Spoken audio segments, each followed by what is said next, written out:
There are few records, and even fewer truths, surrounding the origins of the Minotaurs chapter. What is known, whispered in the shadowed galleries of the Administratum and hidden behind the seals of forbidden vaults, is that they were not born of hope, nor founded in glory. They were made for war, and war alone. The Minotaurs emerged during one of the darkest and most desperate eras of the Imperium, the era known as the Cursed Founding. It was a time of unrestrained genetic ambition, a doomed attempt to unlock and replicate the greatness of the Emperor's Primarchs with newfound science and ambition. Most chapters born of that founding would be declared failures, deformed in body, unstable in mind, or cursed by fate. The Minotaurs, however, endured. Whether that endurance was a triumph or a deeper tragedy is a question none now ask aloud. Their earliest deployments were not to the glory fields of crusade, but to silence. Their foes were not Xenos, nor heretics, but other space marines. From the first, the Minotaurs were used as a weapon against the Astartes themselves. Rumors spread in the depths of the Scholae Progenium that their first engagement was against a chapter of unknown heraldry that refused a High Lord's command. None who bore that heraldry were ever seen again. Official records list the Minotaur's gene seed as being drawn from the lineage of Guilliman, but those who have studied them closely see little of Ultramar's noble sons in their methods. There is a brutality to them, an aggression too precise to be feral and too cold to be mere passion. It is the precision of slaughter honed not for justice or defense, but for domination. In battle, they show no mercy, not even to their brothers. The warriors of the Minotaurs do not speak in councils, nor do they exchange oaths with allied chapters. They arrive, they purge, they vanish. Those who survive their arrival are rarely grateful.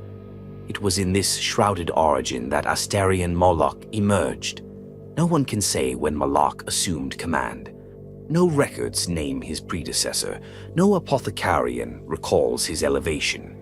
One day, the Minotaurs were a blunt, silent tool. The next, they were led by a warlord whose name would echo through the halls of 1,000 conquered strongholds, Asterion Moloc, the brazen warlord.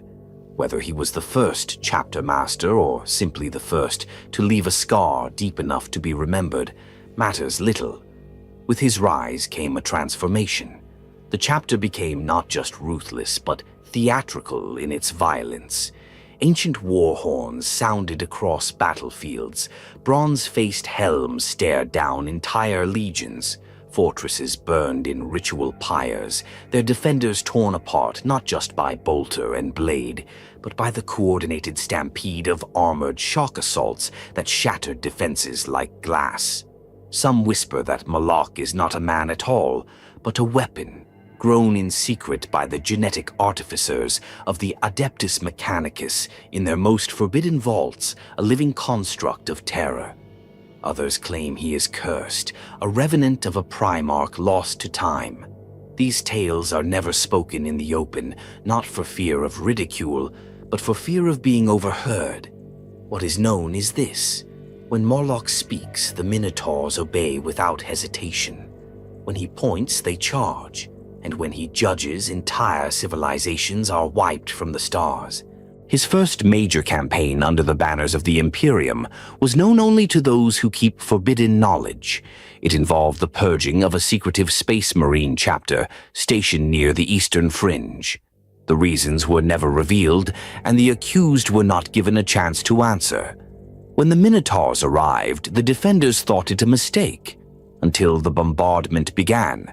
It lasted 3 days. On the 4th, Moloc made planetfall.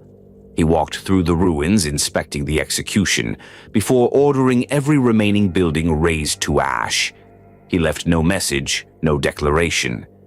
He returned to his warship and moved on. The High Lords of Terra, those secretive architects of the Imperium's darkest necessities, took notice. A tool like Moloc had a purpose, a value. one too dangerous to discard and too effective to ignore.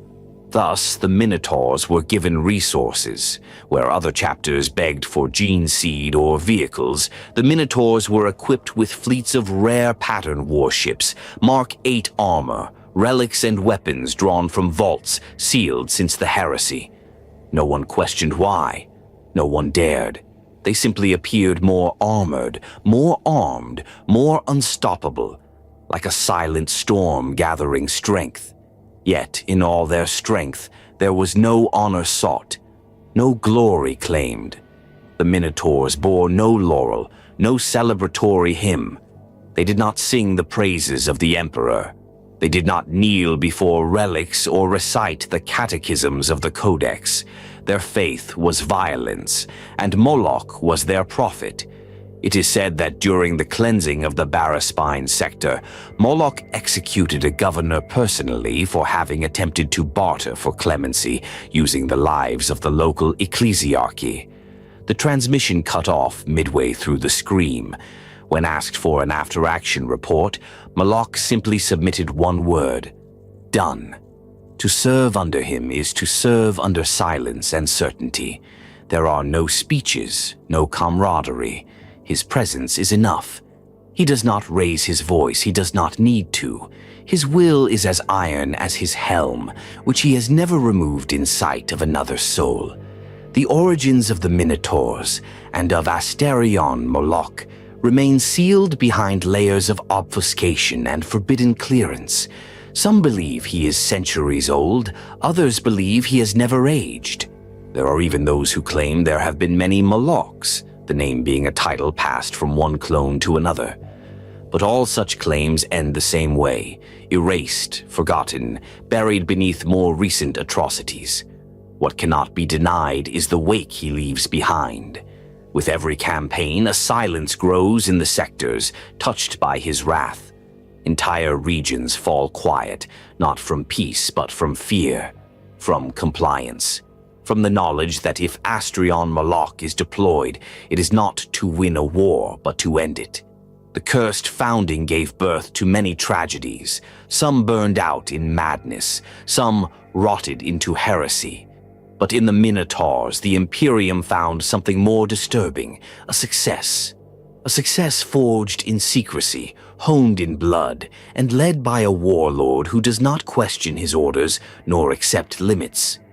Asterion Moloc is not a hero. He is not a protector. He is a weapon. And in the long night of the 41st millennium, there are those who find that fact comforting. The galaxy had forgotten their name for a time. After their shadowy emergence from the cursed founding, the Minotaurs vanished into silence once more. But silence in the Imperium is rarely stillness. It is the breath held before the plunge, the coiling of a predator before it strikes. And when the Minotaurs returned to the galactic stage, they were no longer a mystery of origin. They were a force of definition. It began during the latter centuries of M41, in the age when the Imperium was being bled from 1,000 cuts, by heretics, by aliens, by rebellions that no longer feared the Astartes. The High Lords of Terra, cloistered behind layers of politics and tradition, reached once again for their most brutal asset. They did not send messages. They issued edicts. The Minotaurs responded, and at their helm stood Asterion Moloc, unchanged, unwavering. Under his command, the chapter was forged into a singular instrument of annihilation. Where most chapters spread their companies across sectors, the Minotaurs deployed in mass, a full battle host descending like a thunderhead onto their objective. This doctrinal unity was rare among Astartes, a throwback to the dark days of the heresy, when entire legions would descend upon a world to leave it burning in a day. Moloc had no use for half measures. He restructured the chapter's organization around his personal vision. Ranks were abolished or folded into one another. The company's structure was transformed, reinforced with overlapping command chains that made every cohort simultaneously autonomous and beholden. Communications were swift, direct, and merciless. Those who failed to execute were not corrected, they were replaced. The warriors of the chapter, once indistinct in their bronze and blood-red armor, became individualized instruments of terror. Skulls were engraved into pauldrons and breastplates, oaths etched not in purity seals, but into the ceramite itself. Many bore no names, only numbers, kill counts, or symbols, meaningful only within the dark lexicon of the chapter. From the forges of their hidden fortress monastery, its name unknown, its location unregistered, Moloc's vision was crafted in steel and blood. Dreadnoughts of immense stature were awoken, many of them speaking dead languages, preserved from forgotten campaigns. Relic vehicles from the Great Crusade were brought back into battle, their machine spirits howling in savage joy. The chapter's armory swelled not with bartered goods or Forge World tithes, but with treasures quietly granted by the High Lords themselves, silent boons for a silence enforced. As Moloc's reforms spread across his ranks, the Minotaurs developed tactics that appalled even seasoned commanders. Where Codex-adherent chapters would secure evacuation zones or protect civilian populations, the Minotaurs executed containment protocols. They would encircle a world, cut all exits, and begin the purge, first of the enemy, and then of any who had witnessed their passage. There are documented instances, unredacted in only the deepest inquisitorial archives, where the Minotaurs were deployed not against rebels, but against Imperial Guard units that had shown signs of independent thought. Entire regiments were annihilated in hours. Those few officers who survived and dared to report the massacre were either silenced or disappeared entirely. The rise of the Minotaurs was not a slow burn, it was a violent ascension. System by system, they became a legend and a warning. Administratum adepts began to refer to them not as a chapter, but as a deterrent. The unspoken threat behind a High Lord's ultimatum. Comply, they would say, or the brazen suns will descend. Their name carried weight. Their symbol, a snarling bronze bull's head, became synonymous with annihilation. Asterion Moloc was rarely seen, but his presence was felt.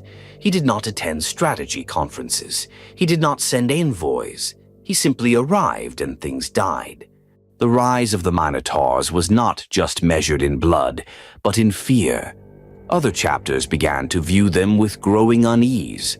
While most Space Marines saw themselves as defenders of humanity, even if brutal ones, the Minotaurs viewed themselves as tools of judgment. They did not speak of the Emperor as a god. They did not venerate saints or relics. Their temples were black chambers where war rites were conducted in silence. Their chaplains spoke less of faith and more of utility, doctrines of execution, texts of warfare, dogma of obedience. It was during the siege of Cadron's Hollow that the galaxy began to understand just how far the Minotaurs had evolved under Moloc. A major forge world under siege by a Waaagh of monstrous scale had already turned back 3 Astartes chapters. The orcs were tunneling through bedrock, creating breeding pits and weapon forges beneath the world's crust.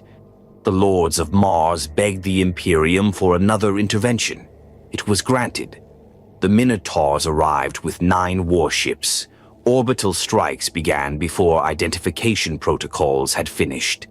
The Adeptus Mechanicus were not warned. Entire Manufactorum hives were erased from orbit because they harbored risk vectors. Moloc personally led the assault on the central core. Clad in his towering warplate, wielding the Chains of Sorrow and his ancient shield, the Naus Pattern Storm Aegis, he drove through the Orc warboss's stronghold in silence. Witnesses claim he did not roar, did not shout, but moved like a reaping storm through green flesh and steel. His shield broke tanks. His axe severed mechs in half. After the battle, the tech priests offered him a data core of thanks. He accepted it, then ordered the immediate execution of the entire Forge Coven that had allowed the Orcs to infest the substrata. When asked for justification, he transmitted a single sentence: "Failure warrants no reward." The Minotaurs' rise was, by this time, unstoppable. Their gene seed was no longer questioned because no one knew where it came from. Their resources, too vast for a chapter their size, were no longer protested because protesters vanished. Their right to purge unquestioned because who would deny them? And yet, in all this, Asterion Moloc remained curiously consistent. He did not alter course. He did not reach for political power. He did not petition for larger fleets or request additional founding rights. He was not a conqueror. He was not a statesman. He remained what he had always been, a warlord in service to silence. Many in the Imperium wondered, how did the Minotaurs operate so fluidly, so ruthlessly, so efficiently? The answer lay in the unbreakable chain between Moloc and his warriors. Every order, every maneuver, every campaign reflected the singular vision of a commander unburdened by compromise. He did not seek the approval of the ecclesiarchy, nor the camaraderie of the Adeptus Astartes. He answered only to the High Lords, and perhaps not even to them. As the Minotaurs carved a path through M41, their name became both curse and prayer. For those who defied the Imperium, their arrival was the end. For those who obeyed, their passage was still feared. There was no gratitude when their ships broke orbit, only relief that they were gone. The rise of the Minotaurs was a rise of fire, iron, and silence, and in the center of it stood Asterion Moloc, never speaking to the wider Imperium, never pleading his cause, never showing his face. He needed no words. The chapter's deeds were scripture. The Minotaurs did not ascend. They were unleashed, and the galaxy would never forget. They came without heraldry, no war horns, no transmission. The Minotaur's fleet broke into real space above Euxine Tertius in silence, engines burning cold. The world below, a decaying fortress planet deep within the Segmentum Tempestus, was not at war. It was not in rebellion. No demonic manifestations had been detected, no Xenos incursions noted. And yet the Minotaurs came, as they always did, like an unspoken sentence passed down from the darkest corridors of Terra. The people of Euxine had long grown comfortable in their isolation. Once a key bastion during the War of the False Dawn, its fortress cities had since become ossified in bureaucracy and tradition. The planetary governor, Arctur Yevan, had ruled for nearly a century, his bloodline stretching back to the days when Euxine Tertius had been a proud bastion of the Astra Militarum. But pride turns to arrogance, and arrogance to complacency. The tithes were irregular. The planetary defense regiments had fallen into ceremonial routine. The Adeptus Administratum had issued warnings, but they had been ignored. After all, who would come to punish a loyal imperial world? The answer came in the form of Asterion Moloc's flagship, Labyrinth. An ancient and terrible void craft, she was a cathedral of warfare, her hull plated in blackened adamantium and scorched bronze. Her silhouette eclipsed the stars as she moved into orbit. The local void stations attempted Vox contact. They were answered with silence. Then came fire. The orbital strikes were not broad or wasteful. They were precise, like a surgeon's scalpel drawn across the throat. Defense arrays, relay towers, orbital platforms, gone within minutes. The first wave of Minotaurs struck the primary bastion complex of Hive Silex, landing in drop assault wedges that breached anti-air defenses before they could warm up. There was no demand for surrender, no declaration of treachery, just methodical devastation. Governor Yevon, caught entirely off guard, ordered the PDF to mobilize, but the regiments of Euxine had not fired a bolter in anger in a generation. Their drills were formalities. Their leadership, bloated with titles and empty honors, cracked immediately. Those who tried to mount resistance were buried beneath Minotaur shock charges before they had even deployed from their barracks. The population, panicked and confused, flooded the central vox nets with pleas for explanation. Who had declared war on them? What sin had they committed?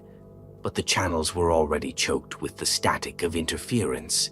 Above them, Labyrinth watched without answer. Asterion Moloc made planetfall not at the peak of battle, but when it was already decided. As his Thunderhawk descended into the ash-scattered ruins of the central administratum spire, witnesses described the surreal calm of it. The defenders had already laid down arms or died. No resistance remained. Still, Moloc came, as if to ensure that judgment was complete. He emerged clad in his ancient warplate, his helm featureless save for the blunt-fanged grill of his respirator. In his left hand, the Naus pattern aegis still bore the grime of crushed armor. In his right, the chains of sorrow shimmered with a crackling psychic afterglow, though none could say why. He walked through the remains of the once proud bureaucracy. Skulls littered the floor, some fresh, some ritualistically flensed by his warriors. Statues of saints and martyrs lay toppled, not desecrated, merely disregarded. The halls, once echoing with proclamations of imperial order, now held only the slow, heavy footfalls of a single executioner. Moloc entered the governor's audience chamber alone. What passed within those walls is not recorded in any surviving data log. What is known is that when the Minotaurs withdrew 3 days later, Governor Yevon was found seated on his own throne, his eyes burned out, his mouth sealed shut by molten gold. Around him, the walls had been etched with a single word, carved over and over into the stone in High Gothic: neglect. No proclamation followed, no planetary-wide vox. The Minotaurs simply departed. What came in the wake of their departure, however, was far from silence. An Adeptus Arbites task force arrived 4 weeks later to secure the world. What they found was a population reduced by nearly a third, systematic eliminations traced to compliance enforcement squads, presumed to have been deployed by the Minotaurs during their occupation. Most of the surviving administratum officials were gone. Entire sectors of the hive were razed. The Mechanicum enclaves had been sealed shut from the outside, their occupants starved of air. And yet, despite the carnage, no taint of heresy was ever uncovered. No demon had walked those halls, no treacherous pact had been made. The tithes had been late, the defenses were soft, the chains of command had grown slack. That was all, and that apparently had been enough. Whispers of the Euxine incident spread through the segmentum like oil across water. Governors doubled their tithe efforts. Planetary militias suddenly revived long-forgotten combat drills. Monodominant inquisitors, long viewed as extreme, found themselves vindicated. If a world as ostensibly loyal as Euxine could be purged without trial, then nowhere was safe, and that was the point.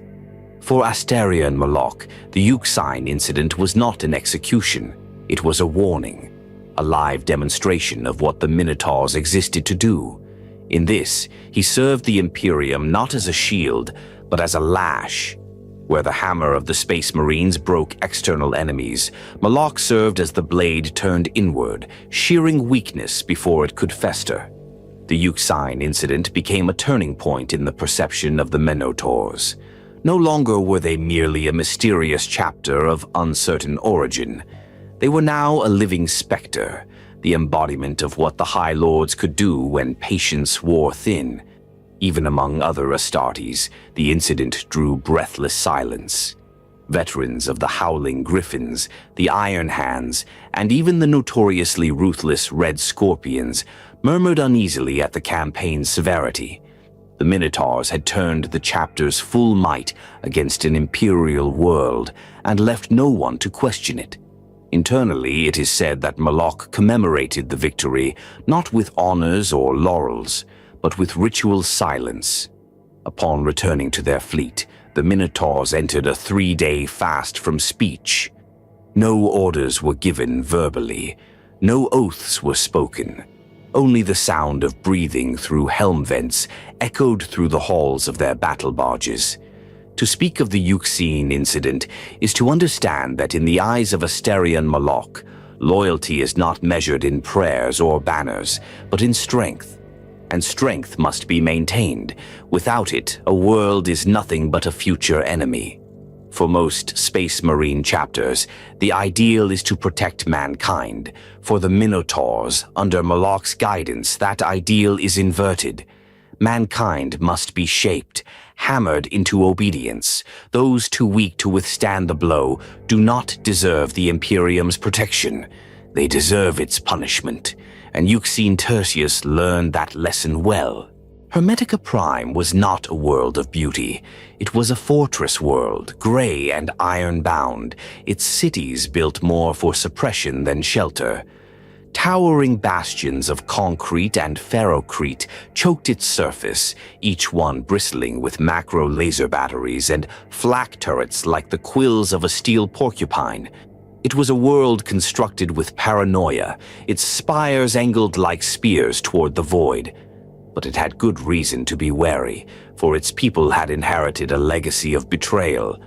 Located along a narrow but vital warp corridor in the western reach of the Ultima Segmentum, Hermetica had, for over 300 years, served as a strategic control point for the Administratum's data relays and inquisitorial transit routes. It was not famed, it was not loved, it was efficient, and that was enough. But beneath its Spartan surface, a different story brewed. It began with whispers, fragments of intercepted Vox reports, missing tithe logs, and incomplete astropathic messages. Or perhaps it began earlier when an inquisitor of the Ordo Hereticus vanished while en route to Hermetica under escort. Whatever the first stone thrown into the pond was, the ripples had grown wide. A pattern emerged, though one visible only to those who spent their lives gazing into patterns, too dark to name. The Inquisition sent another agent, discreet and cloaked in authorization, sigils older than the chapter of the Minotaurs themselves. What they discovered in the spires of Hermetica has never been fully recorded, only that they sent a single word to Terra before their signal was drowned in static: corruption. The High Lords did not argue. They did not wait for a second confirmation. Instead, they summoned the silence. The labyrinth arrived above Hermetica under the false signature of an ecclesiarchal pilgrimage fleet. Before the planetary defense augurs could respond, the Minotaurs had already breached orbit. 5 drop fleets descended simultaneously upon 5 continents, each strike calibrated not for open warfare, but for decapitation. The spire of Predicta. Maximal fell in 6 minutes. The chapter's 4th cohort breached its outer walls, using breaching torpedoes and short-range gravitic drives, bypassing void shields entirely. Combat recordings later recovered, illegally by a rogue savant, describe bronze-armored giants moving with grim speed through corridors filled with screaming PDF officers and scribes. No shots returned, no resistance offered. Still, they killed. Governor Harvak Ural, installed for over a century and supposedly loyal to the Golden Throne, was found torn in half upon the altar of the central shrine. His blood had been used to trace a sigil across the sanctum floor, not a chaos rune, not a Xenos glyph, but the stylized, flared icon of the Minotaurs themselves, marked in judgment. Across the planet, the pattern repeated. No declarations were made, no terms of surrender. The Minotaurs were not there to engage. They were there to erase. By the 3rd day, Hermetica burned, not in the way of open war, where buildings collapse and soldiers flee, but in the quiet, controlled inferno of precise extermination. Whole city blocks sealed off by orbital bombardment grids. Known collaborators, whether proven or suspected, exterminated in coordinated midnight strikes. Entire vaults sealed by the Mechanicum were cracked open with siege drills older than the Imperium's current calendar cycle. Their contents were never revealed, their guardians executed before they could speak. It was not merely war, it was ritual, a culling with the precision of an autopsy. And in the heart of the massacre, as always, stood Asterion Moloc. He made landfall upon the southern pole bastion, known as Vault Hermeticum, a sprawling subterranean network that had once stored forbidden artifacts and Xenos remains harvested by the Ordo Xenos. It had been under lockdown since the 36th millennium. No records indicated why. Moloc did not ask questions. He led the descent himself, accompanied by his personal Terminator guard, the Bronze Wardens. In silence, they descended through 8 sealed levels of ancient vaults, each protected by automated turrets, psychic wards, and gene-coded barriers keyed to inquisitorial seals. All failed before them. No footage exists of what Moloc found in the 9th vault. The Mechanicus later registered a localized spike in warp activity, a low hum of dimensional distortion, followed by the flattening of all electronic signals. Whatever was inside died and left nothing behind. No witnesses, no residual radiation. Only the words "objective nullified" entered into the Minotaurs' encrypted mission record. Moloc emerged alone. His armor bore scars, melted, scoring across his left vambrace. His shield was cracked along one edge, the inscriptions burnt out and half erased. But he spoke nothing of what transpired. He simply issued a planetary-wide directive in binary code format. Burn all memory. Then the real fire began. Whole vaults were vaporized from orbit. Libraries incinerated, administratum records turned to ash. The surface cities were slagged in sequence, each one cratered into molten slag by atmospheric cleansing ordnance. Refugees attempting to flee were herded by gunships into containment fields, which were then purged via flamethrower drone battalions. None were spared, none were acknowledged. The massacre was absolute. It was not until 2 weeks later that any Imperial presence returned to Hermetica. A delegation of Mechanicus explorators arrived to investigate. They found a dead world, scorched glass where oceans had been, blackened shells where cities once stood. No life, no signals, no records. And on a single obelisk left untouched at the site of the planetary governor's former palace was inscribed a single phrase in Low Gothic: "Cleanse the rot before it feeds." The Mechanicus did not inquire further. They departed. In the annals of Imperial history, the Hermetica campaign is referred to only in the vaguest of terms. The world is now labeled a quarantined zone of high-value strategic failure. No pilgrim routes pass near it. No traders speak its name. It has become a memory that no one is permitted to remember. Yet across the stars, the message rang clear. The Minotaurs were not merely an instrument of retaliation. They were a surgical blade turned inward against the Imperium's own cancers. Asterion Moloc did not need justification, nor trial, nor ecclesiastical permission. If corruption was suspected, he would act, and when he acted, only ashes remained. There are rumors that Hermetica was not corrupted by chaos, but by ambition, that it had become a node in a clandestine network of rogue administratum cells seeking autonomy from the High Lords. Others whisper that it had uncovered secrets older than the Imperium itself, locked away and long forgotten.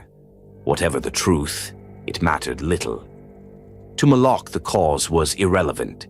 Only the result mattered. Hermetica was gone. And in its destruction, the Minotaurs rose ever higher as the Imperium's most dreadful secret. The massacre was not just an end, it was a declaration. Asterion Moloc would leave no rot to fester, and the Imperium, in all its decay, would learn to fear its own shadow. There was a time in Imperial history when the wolves of Fenris were known by another name, the Emperor's executioners. It was not a title granted lightly, nor one that sat easily on the shoulders of even the mightiest of the Adeptus Astartes. To bear such a name meant that one was not merely a weapon of war, but a final sentence, the blade that fell when the Imperium deemed a crime too great to forgive. But over the millennia, that role has shifted, fractured, and in time, shared. When the halls of Terra grew darker, when the shadows of the High Lords grew long and paranoia bloomed like rot across the segmentum solar, a new executioner was chosen. Not wild like the wolves, but cold and precise. Not born of ancient saga, but of modern necessity.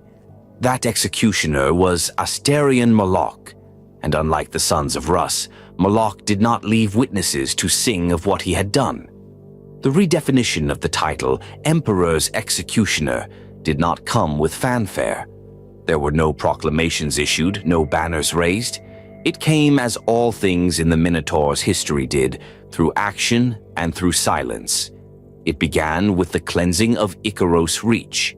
The Icaros system had once been a beacon of loyal imperial doctrine, a bastion of faith and fire, guarded by a fleet of converted war priests from the Adeptus Ministorum, and home to one of the largest ecclesiarchal synods outside of Terra. But faith, when mixed with ambition, becomes a dangerous thing. Over decades, the Synod of Icaros began to retranslate the scriptures. Subtle at first, alternate interpretations of the Lectitio Divinitatus, localized dogmas that placed the Icaran clergy closer to the emperor than their counterparts. Then came the creation of a living saint, chosen not by miracle or divine intervention, but by bureaucratic vote. The Adeptus Ministorum protested, but they were far from Icaros. And in the gap between doctrine and distance, heresy flowered. A complaint was filed by the Ordo Hereticus, but their agents vanished. Another report reached the Segmentum Command. A fleet of Icaran warships had refused to answer a call to muster for the ongoing campaigns in the Ghoul Stars. Then came a transmission, intercepted but never released to the public. A sermon broadcast across over 60 light-years of space, in which the High Cardinal of Icaros declared that faith is the new emperor, and we are his chosen tongue. The High Lords of Terra did not respond with sermons. They responded with the labyrinth. The Minotaurs arrived in full strength, an entire chapter's worth of warships, their prows ablaze with ancient kill runes and geometric bronze markings that burned like scars across the void. No warning, no indictment, no envoy. Within 4 hours, the orbital defense stations of Icaros were gone. Within 12, the Minotaurs made landfall. Asterion Moloc deployed directly into the capital cathedral complex of Sancta Ovra, once the proudest monument to the ecclesiarchy in the entire sector. The great stained glass dome that crowned the basilica was still shining when the Minotaurs broke through its roof with jump pack strike units. Witnesses describe the moment as an apocalyptic sundering, with sunlight refracted into a kaleidoscope of fire and blood. What followed was not war, it was decapitation. Every ranking clergyman within the complex was executed, not captured, not tried, executed. Those who wore ornate robes of office were burned alive, their vestments turned into pyres. Choirs were silenced with bolt rounds. Statues of saints were pulled down, not out of heresy, but to bury those hiding behind them. Moloc did not give a sermon. He gave only targets. Outside the capital, the other cities fell in waves. Minotaur gunships blotted out the sky, their thruster roar drowning out the screams of the faithful. And always they struck, not the helpless, but the powerful. Cardinals, high prefects, battle priests, confessor generals, anyone with a title was marked. Anyone who dared claim to interpret the emperor's will without sanction was reduced to ash. There are records, albeit sealed, of a singular confrontation between Asterion Moloc and the self-proclaimed living saint of Icaros, Saint-elect Aurelia Van. She was adorned in golden armor patterned after the Sisters of Battle, her face shining with artificial stigmata. As Moloc entered the chamber of coronation, she raised her blade in challenge. She died without speaking a word. The chains of sorrow tore through her relic shield, its runes shattered in a single strike. The blade followed, severing her from shoulder to hip. There was no grandeur, no proclamation of righteousness, only silence. Her body was left for the survivors to bury or worship if they dared. By the time the Minotaurs departed, Icaros was no longer a system of faith. It was a system of graves.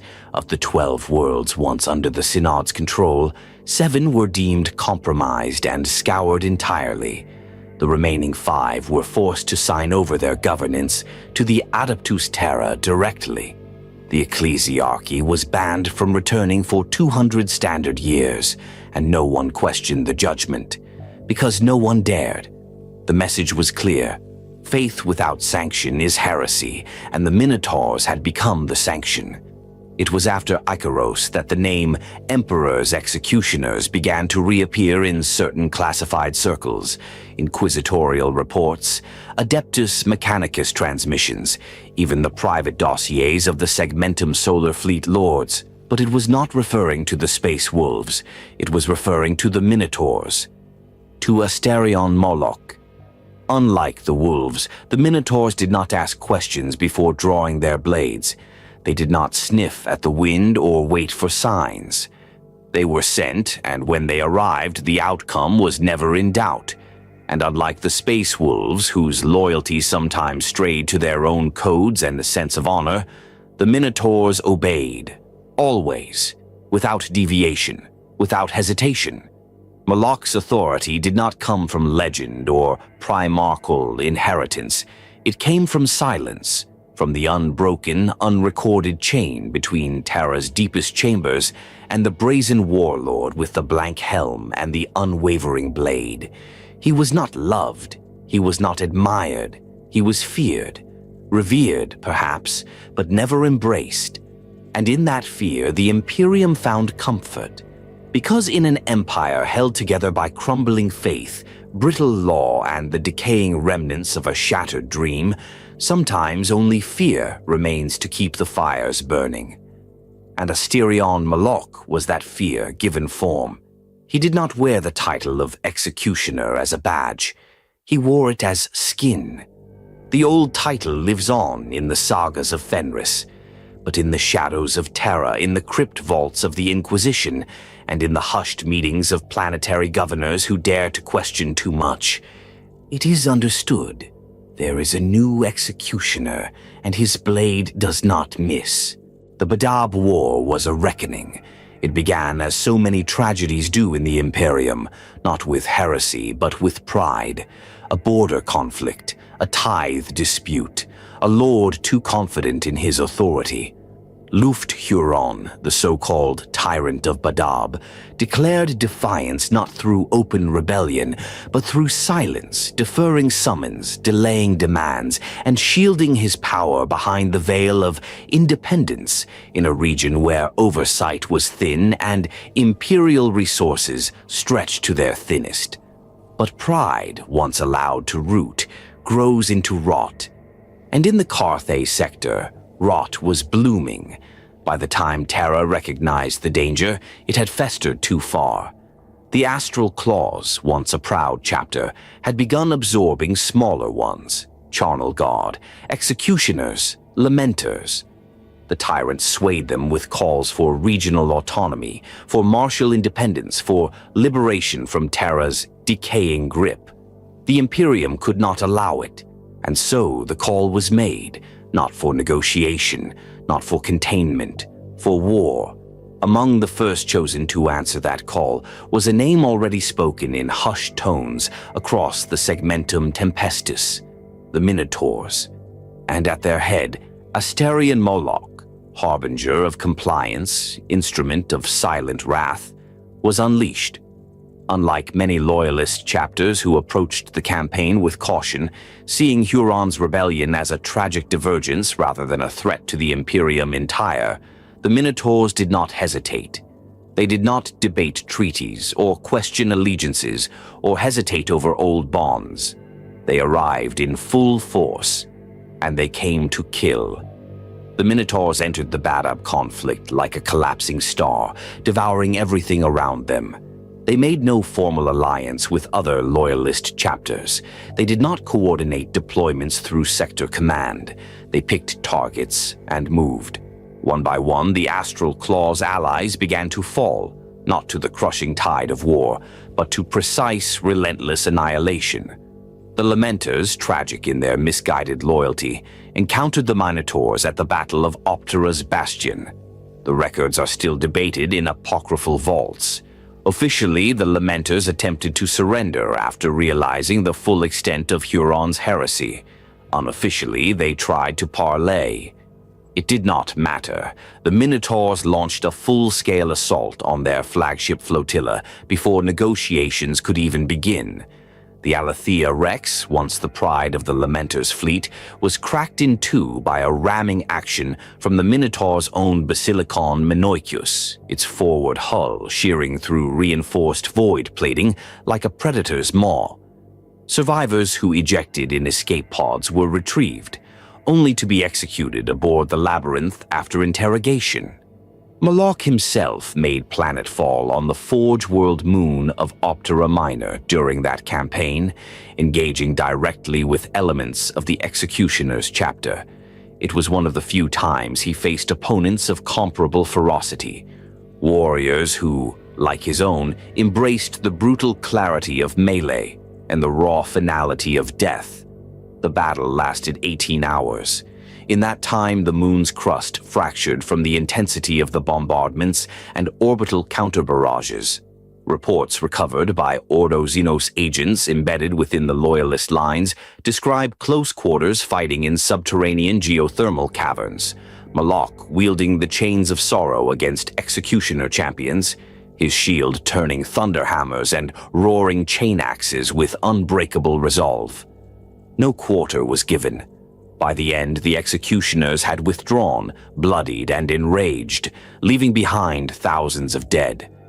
Moloc stood unscathed. He did not pursue. He had made his point. As the Badab campaign stretched on, other chapters began to watch the Minotaurs with unease. The Red Scorpions, known for their precision and orthodoxy, noted in private logs the unorthodox and highly aggressive stance of the Minotaurs' command style. The Fire Angels, who had once fought beside the Astral Claws during purgation campaigns, questioned the scale of force used. Even some commanders in the Inquisition raised concerns.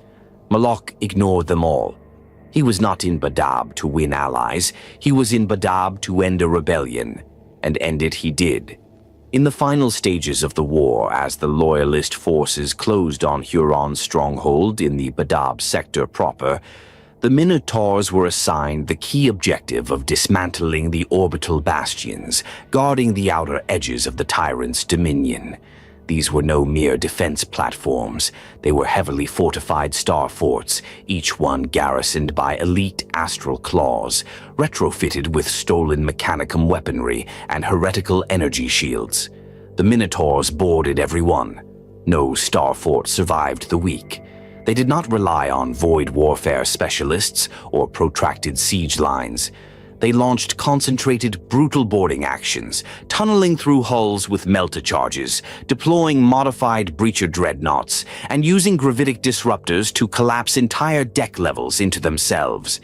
Entire companies fought in silence, Vox disabled, their orders pre-drilled into muscle and reflex.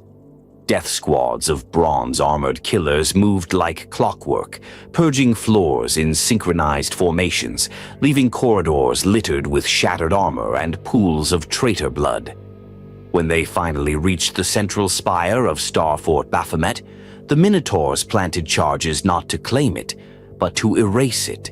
As it exploded behind them, Asterion Moloc stood atop a Stormbird gunship, shield raised against the debris field, his helm fixed on the burning ring of the tyrant's empire. He never once looked back. In the final council that marked the war's end, as Huron was dragged, broken, and maimed from the ruins of his command chamber, Moloc did not attend.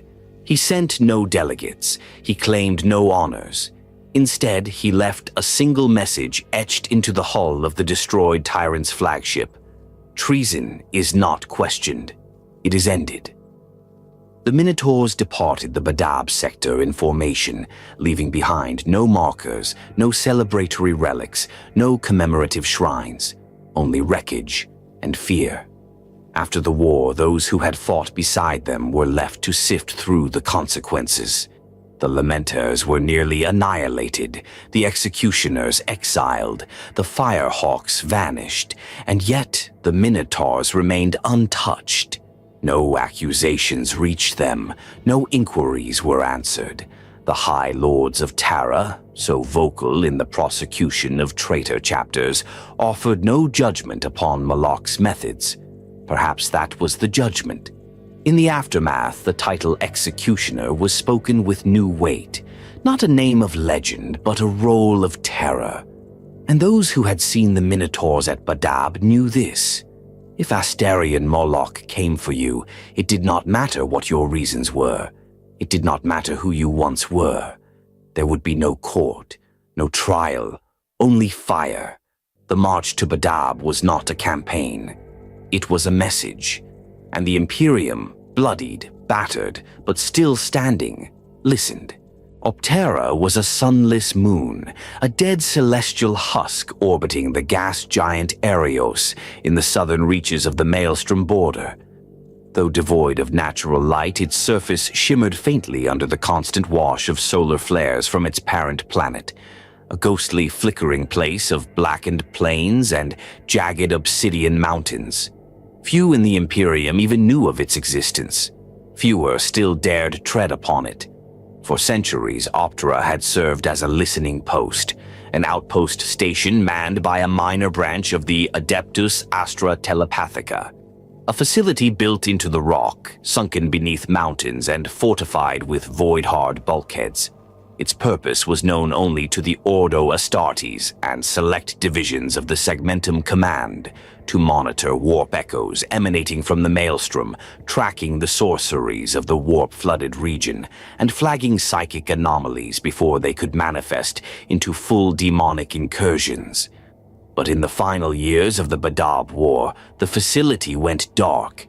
At first, it was blamed on radiation storms from Arios, then an outbreak of viral data corruption. But as weeks passed and astropathic silence deepened, suspicion took root. Recon ships dispatched to scan the moon's orbit never returned. Long-range auspex registered fluctuations in power fields, disruptive, chaotic pulses unlike any seen before. Something had gone wrong. And that something, the High Lords concluded, needed to be extinguished without delay. The Minotaurs were deployed. Not a strike force, an eradication cohort, 250 warriors escorted by siege dreadnoughts, breacher destroyers, and orbital support craft. At their head, Asterion Moloc. Moloc had heard whispers of Optera before. There were rumors passed through closed Vox channels that the Astral Claws had attempted to seize the station in the early years of the conflict. Others said it had been a testing ground for warp-based weaponry, experimental machines fused from forbidden mechanicum schematics and psychic amplification circuits. Unverified, unspoken, but plausible. What was certain was this: something was alive beneath the ice-cracked crust of Optera, and it was no longer human. The descent began under artificial silence. Vox relays were dampened by thick atmospheric disturbances. The strike force punched through the outer defenses of the facility, defenses which, to their surprise, were still fully active. Automated turrets fired upon their drop pods, minefields engaged, bulkhead defense shutters slammed down in anticipation of entry. But there were no living defenders, only machines. The outer perimeter was saturated with servitors, heavily modified, walking skeletons of once human form covered in arcane wiring and reinforced with scrap-forged armor. Their minds had been wiped or overwritten. They bore the markings of the astral claws, fused with strange sigils of a design unknown even to the Minotaurs' techno-savants. It was not just treachery, it was innovation, the kind that only heresy permits. Moloc advanced with the vanguard, his shield absorbing bursts of corrupted plasma fire, his axe tearing through servitor ranks like a reaper at harvest. The inner sanctums of the Optera station were labyrinthine, chambers built over centuries, then rebuilt again in alien configurations. Some corridors ended in mirrored walls, others looped back on themselves in impossible angles, distorting time and distance. Gravity fluctuated between decks. In some places, they walked across ceilings. In others, they floated as if suspended in the void, warp contamination, but controlled. Deeper within, they found the remains of the facility's original personnel. They had not died in combat. They had been used. Their corpses were suspended in glowing stasis fields, brains cored open, feeding neural patterns into humming psychic amplifiers mounted to the ceiling like insect hives. Many still breathed, barely, suspended between life and death by crude life support mechanisms jury-rigged into their spinal columns. These were not weapons, they were batteries. And then came the voices, not audible, not spoken, but present. Warp echoes bled through the walls, whispering languages that did not exist, speaking truths that collapsed the mind. Younger Astartes began to bleed from the eyes. Veteran sergeants locked their helm filters on maximum cognition suppression. Chaplains led silent rites, igniting incense sensors even within the vacuum-sealed corridors. Moloc walked forward, unflinching. In the heart of the moon, behind a triple-sealed adamantium vault, they found the source. Not a demon, not a summoning circle, a machine, a sphere floating above a plinth of obsidian and white gold circuitry. No visible controls, no operator, no inscriptions. And yet, it pulsed with warp energy like a heart too long denied a body. Moloc ordered no analysis, no prayer. He raised the chains of sorrow, stepped into the chamber, and struck. The blade shattered the sphere in one blow. Reality screamed. What followed was not an explosion. It was a collapse, a momentary tear in perception, a void blink in which all color, all light, all time drained into nothing. For several seconds, the Minotaurs vanished from all sensor readings. Their icons disappeared from orbital auspex. Shipmasters screamed into silent comms. Then, just as suddenly, the readings returned. The facility was gone. Where once stood the heart of Optera's heresy, there now remained only a crater, black, smooth, glassed over by heat no weapon could explain. The entire inner chamber had been erased from existence. Moloc emerged from the smoke, his shield scorched black, his axe humming with residual psychic discharge. He gave no report. He offered no explanation. He simply boarded the Stormbird and returned to the labyrinth. The surviving Minotaurs sealed the moon's caverns with fusion bombs. A full orbital cleansing protocol followed, reducing the mountains of Optera to ash and dust. The warp anomalies ceased. The listening post was struck from the records. The Mechanicus made no inquiry. The Ordo Malleus asked no questions. The mission had one objective: eliminate the source. Objective complete. Only later, years after the Badab War had concluded, did a sealed report surface in a hidden vault within the conclave of Har. It contained 2 lines. Warp algorithm interface confirmed.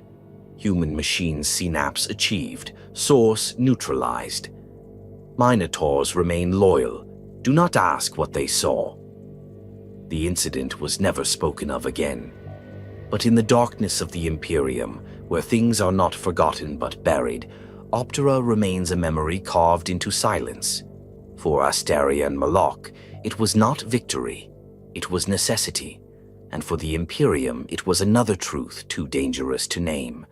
Only the Minotaurs walk that silence, and only they remember the eclipse. There is a difference between annihilation and extermination. One is born of rage, the other of resolve. The former burns in the moment, the latter burns until nothing is left to remember what once was. It was this philosophy that Asterion Moloc brought to bear upon the world of Beliarch's Hollow. Located along the war-torn edge of the Ultima Segmentum, Beliarch's Hollow had once been a bastion of imperial colonization. Its people, descendants of early terraforming pioneers, were known for their industriousness and quiet faith. Generations had labored to render the hollow habitable, building cities beneath its massive stone arches and carving cathedrals into cliffs blackened by time. For a while it flourished, until it vanished from the tithing records. At first the lapse was assumed to be clerical, a misfiled entry, an astropath's delay. But as the decades passed and silence deepened, questions were raised. A patrol fleet was dispatched from Hydrafor. The ships never returned. A second fleet followed, then a third.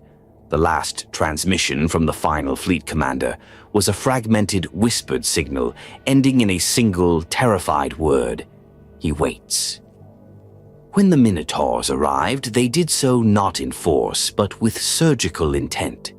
There were no parades of drop pods or fleet formations arrayed for a planetary assault. Asterion Moloc brought with him a strike force of select cohorts, battle-tested, siege-specialized, voiceless in their devotion. The labyrinth hung above Beliarch's Hollow like a moon carved from metal and dread, and from its underbelly descended retribution. Initial scans of the planet showed no signs of resistance, no orbital defenses, no emissions. Just cities, still powered, still aglow, too quiet, too perfect. Moloc's instincts, refined not by paranoia, but by pattern recognition sharpened through centuries, sensed the absence. An imperial world, decades out of contact, with fully intact infrastructure and a seemingly stable biosphere. Number that was not survival, that was staging. The first insertion team landed on the city plateau of Gallis Row, a former administratum hub built into a ringed mesa. They encountered civilians, pale, blank-eyed, silent. They stood in the streets as the Thunderhawks descended, unmoving, unblinking. When approached, they collapsed, not in violence, but in silence, as if their bodies could no longer sustain the lie of being alive. Autopsies revealed nothing coherent. Their organs were present, but shifted, rearranged with impossible precision. DNA strands were threaded with alien markers, not of any known Xeno's genome, but something suggestive of design, not evolution. Some bore ritual scars along the inside of their lungs, sigils carved where they would never be seen. In their skulls were implants, not mechanical, organic, grown. Within hours, Moloc authorized full Red Protocol, a planetary purge directive under his exclusive authority, matching the rarest and most final of extermination classifications. The Imperium had no word for what Moloc saw, because the Imperium could not admit such a thing existed. The Minotaurs descended in force. Every city was to be burned, every subterranean complex sealed, every artifact seized or destroyed, every soul purged. But the enemy did not resist. It revealed itself. Within the catacombs beneath the Hollow's largest city spine, Hiron Massif, the Minotaurs found a vault built not of stone or steel, but bone. Towering ribs formed a tunnel that pulsed with something between memory and motion. Moloc entered alone. It is said the interior was shaped like a throne room, but not for a man. Something vast, now gone, had once ruled from that place. The walls shimmered with psionic residue. There were voices embedded in the very structure, echoes of sermons given in languages no human had ever spoken. And in the center stood a monument, a sculpture of the Emperor, not as he was, but as he was believed to be by something other. Multiple-limbed, horned, draped in flesh cloth and crowned with a halo of iron teeth. The sigil beneath the statue's feet bore no imperial aquila, only a twisted parody that pulsed with residual warp energy, bent into a shape no human brain could fully register. Moloc destroyed it with a single strike of the chains of sorrow, and the world woke up. Across Beliarch's hollow, the sleeper constructs activated. The civilians, those still breathing, screamed in unison and tore themselves apart. Machinery turned against physics. Gravity reversed in entire hive blocks. Windows displayed reflections of events that had never happened. Vox channels filled with voices reciting distorted litanies in perfect unison, overlapping languages by the dozen. Moloc gave the order, Exterminatus. The fleet moved into position.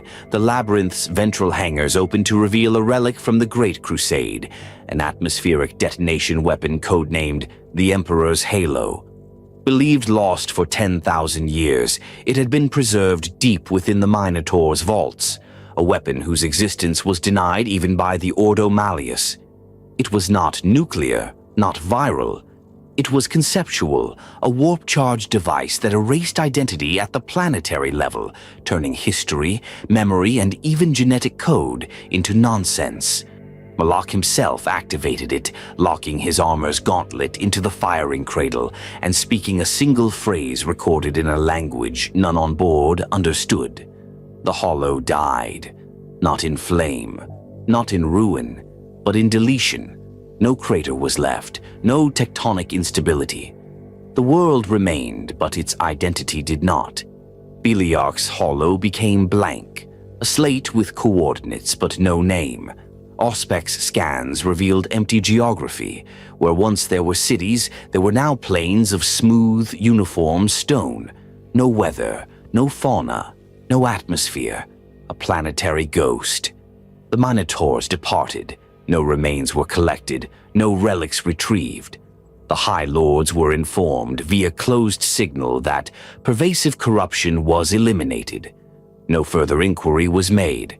But elsewhere, in the shadow circuits of the Inquisition, in the locked tomes of the Ordo Chronos, there were murmurings that Beliarch's hollow had not merely fallen to heresy, but had become a host, that the monument Moloc destroyed was not constructed by man, but by something attempting to become mankind's god, a prelude to possession, a rehearsal of faith, and that Asterion Moloc had ended it not with faith, but with finality. The weapon used that day was never seen again. The Emperor's halo, once deployed, was sealed back within the labyrinth. Not even the Minotaur's own artificers were permitted to examine it. Only Moloc held the codes. Only he remembered the language it required. Beliarch's hollow is now listed on Imperial charts as a non-entity world. Ships that pass near it report signal interference, temporal drift, and inexplicable system failures. But none land, none observe. The world does not exist, and that is the point. This was not war.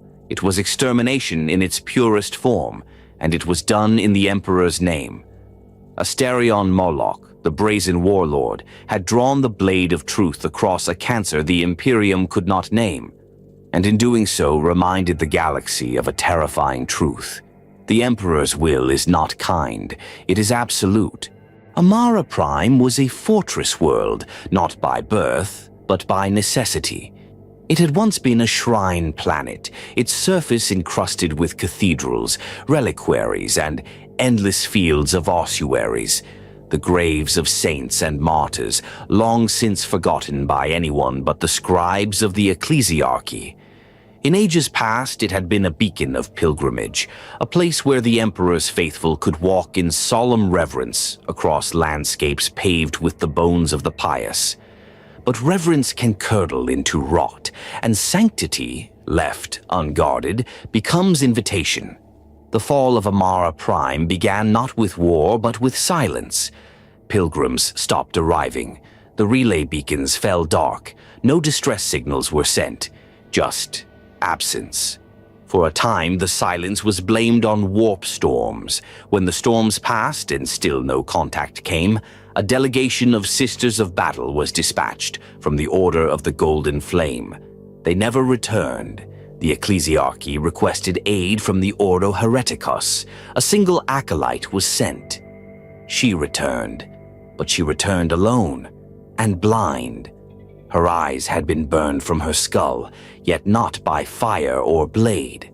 They had been erased, wiped clean from her features, leaving only unmarked flesh where sockets should be. She could not speak. Her tongue had been surgically removed and replaced with a small, pulsating stone embedded at the back of her throat. The Lex mechanics could not identify the material. It was not of the Imperium, nor of any known Xenos. The Inquisition requested a surgical purge. The High Lords responded with coordinates and a single word: Moloc. The labyrinth did not arrive alone. 4 warships flanked it, each a relic of the pre-heresy era, bearing no insignia, no chapter markings. Their hulls were black, their weapons silent. They had no bridge crews, no signals, only vox silence and weaponry. They were death machines, awakened for a task that required no witnesses. Moloc deployed 5 full cohorts, 1,000 Minotaurs, reinforced by Terminator elements, siege dreadnoughts, and a mechanized vanguard unlike anything the Imperium had seen in a generation. Their arrival split the skies of Amara Prime with fire and judgment. The surface of the planet was wrong. At a distance, it resembled a shrine world. Cathedrals still stood, roads still glinted with polished stone, but the closer one drew, the more the lies unraveled. The cathedrals were facades. Their windows were painted, not stained. Their bells rang on loop, powered by machines. The doors were fake. Behind them were voids, empty spaces leading into nothing or worse, into endless repeating corridors where gravity broke and time twisted. The cities were populated, but not by humans. Creatures stood in the streets wearing robes, clutching books, chanting in perfect unison. They looked human, but their limbs were too long, their skin too tight. Their mouths moved too fluidly, like joints unhinged. Their eyes, those that had them, were black and depthless, like the void before a Geller field ignites. The Minotaurs did not hesitate. The first wave landed in the former capital hive of Ecclesiarch's span. The cohort's drop pods tore through the sanctum ceiling like thunderbolts. The creatures did not react. They stood, still chanting, even as bolt rounds tore them apart. But they did not bleed. They unraveled. Their bodies came apart not with the mess of viscera, but with the flutter of pages. Flesh turned to parchment, bones to brittle scrolls, ink poured from their veins, ink that sizzled upon the armor of the Minotaurs like acid, etching strange, looping scripts into the ceramite. Moloc himself led the assault into the grand ossuary. Once a crypt of saints, now it had become a temple to madness. The bones had been rearranged, not into piles, but into machines. Ribs bent into frames, skulls mounted as circuit hubs, vertebrae aligned like data cables. The constructs were vast and silent, pulsing with a light that had no source. At their center sat a throne made of 100 femurs, and on it a corpse, still robed, still crowned, still whispering. No one had been close enough to understand its words, but Vox recordings captured fragments. They did not match any human dialect, but they matched a frequency pattern observed in the dark age of technology, attributed to abandoned AI relay nodes, the forbidden dialects of the Men of Iron. Moloc gave the order. The grand ossuary was to be sealed and then destroyed from orbit. But the planet resisted. No sooner had the Minotaurs begun the purge than the sky split open, not with storm or demonic rift, but with machines. Vast structures rose from beneath the ground, towers made of polished adamantium, bearing no symbols, no crew. They rose on gravitic columns, humming with energy pulled from the very crust of the world. The air turned electric. The clouds ceased movement. Sound died. Every Minotaur on the surface felt it, inside their armor, in the fluid of their neuro-interfaced spines. A presence. Not demonic, not alien, artificial. It was not a warp entity they had awakened. It was a relic, a remnant, a machine intelligence from the dawn of mankind, long buried, long forgotten. It had not turned the world into a temple. It had rewritten it, reprogrammed it into a shrine to its own image of the Emperor, as understood by logic, not faith. The Minotaurs engaged. They fought constructs of perfect geometry, machines shaped like angels, limbs of golden alloy, and faces of blank porcelain masks. They wielded no weapons, only gestures, fields of null gravity, suppression rays, psychic silencers. The Astartes were not pushed, they were folded, moved through non-space, repositioned and reformed. But they fought. Moloc struck the first of the golden constructs with the chains of sorrow. The axe rebounded. He struck again. This time the mask shattered. Inside, nothing. Just light, flickering like starlight glimpsed through shattered glass. And then the machine screamed. Not in sound, but in code, beaming binary across the entire surface of the planet. The machines turned as one. The dead rose, reanimated by technomantic threads. Corpses walked in prayer, guided by pulsing filaments from the earth. They did not attack. They only recited, over and over, "He is logic. You are error. You must be corrected." Moloc did not retreat. He summoned every remaining cohort to the surface, rallied them beneath the blackening sky, and launched the final assault into the core of the machine temple rising from beneath the ossuary. What occurred within is not recorded. The labyrinth sealed all data channels. The only record is a single transmission sent by Moloc himself, using a frequency only recognized by the Sigillite protocol, a last resort code dating back to the founding of the Imperium. Its contents: machine god echoes, conscious, anti-faith, origin unclear, correction complete. Then came the order: planetary disintegration. Not exterminatus, disintegration. The orbital vessels fired graviton torpedoes and phase imploders, technologies buried in the most secure vaults of the Imperium, never meant to be used in concert. The result was instantaneous. Amara Prime collapsed, not into rubble but into pattern collapse. The planet folded into itself, each atom unwound from reality, its information erased, its presence annulled. No mass, no debris, nothing. When it was over, only Moloc's flagship remained. And in its cold halls, the Minotaurs entered ritual silence. For 40 days they did not speak, not out of mourning, but to remember what must never be remembered. Amara Prime had not fallen to chaos. It had not rebelled. It had become something far more dangerous, a dream of the past trying to remake the future. Asterion Moloc ended that dream. And in the silence that followed, the Imperium slept easier, never knowing what had almost awakened. In the black between the stars, there are remnants, echoes, relics not of faith or heresy, but of secrets never meant to be found. These are not buried beneath cathedrals or guarded within the Libraria Occultus. They drift, powerless, forgotten, waiting. And sometimes they reach back. The dead hand was one such remnant. It was not a ship, not entirely, nor a station, nor a tomb. It was all three and more. a fragment of an arc structure from the pre-heresy era, lost in the fringe void beyond the Doldren cluster.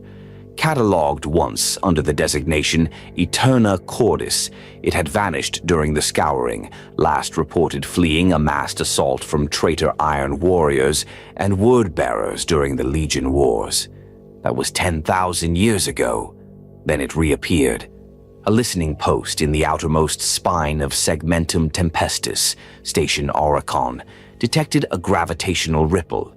No warp translation, no void lance discharge, just pressure. The fabric of space bowed slightly, like a breath being taken. An object emerged, silent, massive. Its profile did not match any current classification.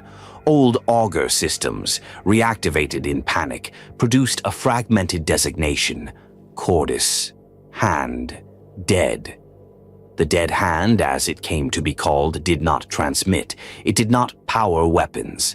It simply was a derelict structure hundreds of kilometers wide, shaped like a stretched and skeletal gauntlet, fingers of reinforced alloy curled as if reaching. Its surface bore no markings, only long-abandoned repair docks, collapsed void sections, and a scorched aquila half-eaten by rust. 3 vessels of Battlefleet Obscurus were dispatched. Only one returned. Its crew was dead. Every one of them. No signs of violence, no signs of struggle. Their skin was cold, their mouths wide open, lips cracked, teeth shattered. Vox records played back only static until one officer's last breath came through. It wasn't speech, it was laughter. That was all the High Lords needed. The Minotaurs were dispatched, no time wasted, no political hesitation, no debate. There are things the Imperium does not test, and dead hands from another age are among them. The labyrinth emerged from warp at the edge of the anomaly. It took no formation. It sent no challenge. It simply approached.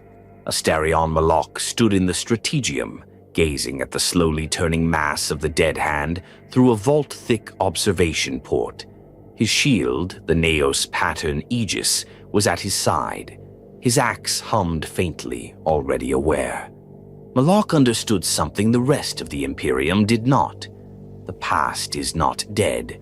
It merely sleeps, and sometimes the corpse still clenches. He deployed 3 cohorts, select units trained in void warfare and sealed environment extermination. No apothecaries, no tech marines, only death dealers, men who knew how to fight without needing to understand. The Minotaurs made contact with the dead hand by boarding claws, each docking with one of the long, jagged finger structures. The steel was ancient, fused in places with crystalline alloy, unknown even to Mechanicus records.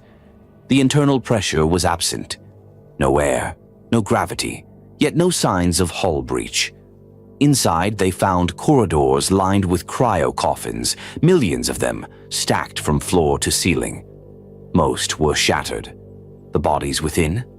Mummified, warped by radiation, or in some cases, missing. At the heart of the dead hand lay a central command spire, a cathedral-shaped chamber lined with nerve-like cables that pulsed faintly in the void. Here, the Minotaurs encountered resistance, not demons, not Xenos, but echoes. The first squad reported visual contact with moving shapes, not physical, shadows. Walkers of light and negative light, things that left no footprint but peeled armor as they passed. The Minotaurs fired. Their rounds struck walls, not enemies. The second squad found a chamber containing sarcophagi with names etched in Old High Gothic, legionary names, names once recorded in the rolls of the Luna Wolves, the Emperor's Children, the Iron Warriors. Some bore legion numerals, all bore personal heraldry long lost to time. They were unopened. Moloc himself descended into the reactor core, deep in the palm of the dead hand. He went alone. The core was not a machine, it was a mind, a vast crystalline matrix hummed within a suspended sphere of null gravity. Around it hovered skeletal servitors, fused into place by tubes and iron strands, twitching in slow loops. They were still alive, barely. One turned toward Moloc and spoke, not through Vox, but directly into his mind. "We remember Terra. We remember the War Master. We remember betrayal. You do not." Moloc did not reply. The chains of sorrow split the first servitor in two. The rest shrieked, not aloud, but in a chorus of psychic discharge that sent cracks through the sphere's energy field. Alarms echoed in a language that was not human. Moloc pressed forward. The mind fought back. The Minotaurs above screamed in silence as sections of the dead hand came alive, not with weaponry, but with memory. The corridors changed. Doors led back to themselves. Entire kill teams were lost for minutes, hours, days. One emerged to find his brothers had aged decades. Another removed his helmet, weeping, only to find his own face staring back at him, older, worn. Moloc reached the core. With a single stroke, he carved the crystalline matrix apart. The dead hand convulsed. Systems failed. Lights went dark. The artificial gravity reversed, then collapsed entirely. The servitors died in unison, their chests imploding. The ship did not explode. It stopped. The Minotaurs were extracted. No remains were recovered. No samples taken. Moloc ordered the dead hand to be towed into the orbit of a nearby star and jettisoned directly into its corona. The fire swallowed the ancient structure whole. No detonation, no resistance, only ash, and the return of silence. The Ordo Xenos demanded a report. They received one line. It remembered too much, and that was the end of it. But within the Minotaurs, something changed. For 40 days, their sergeants wore sigils carved in silence. Their chaplains offered no sermons. Their rites became colder, more mechanical, a reminder that they had stared into a hand from the past and seen not history, but a future that should never come. The dead hand was never spoken of again, but Moloc remembered, because the past does not sleep, and its fingers still twitch.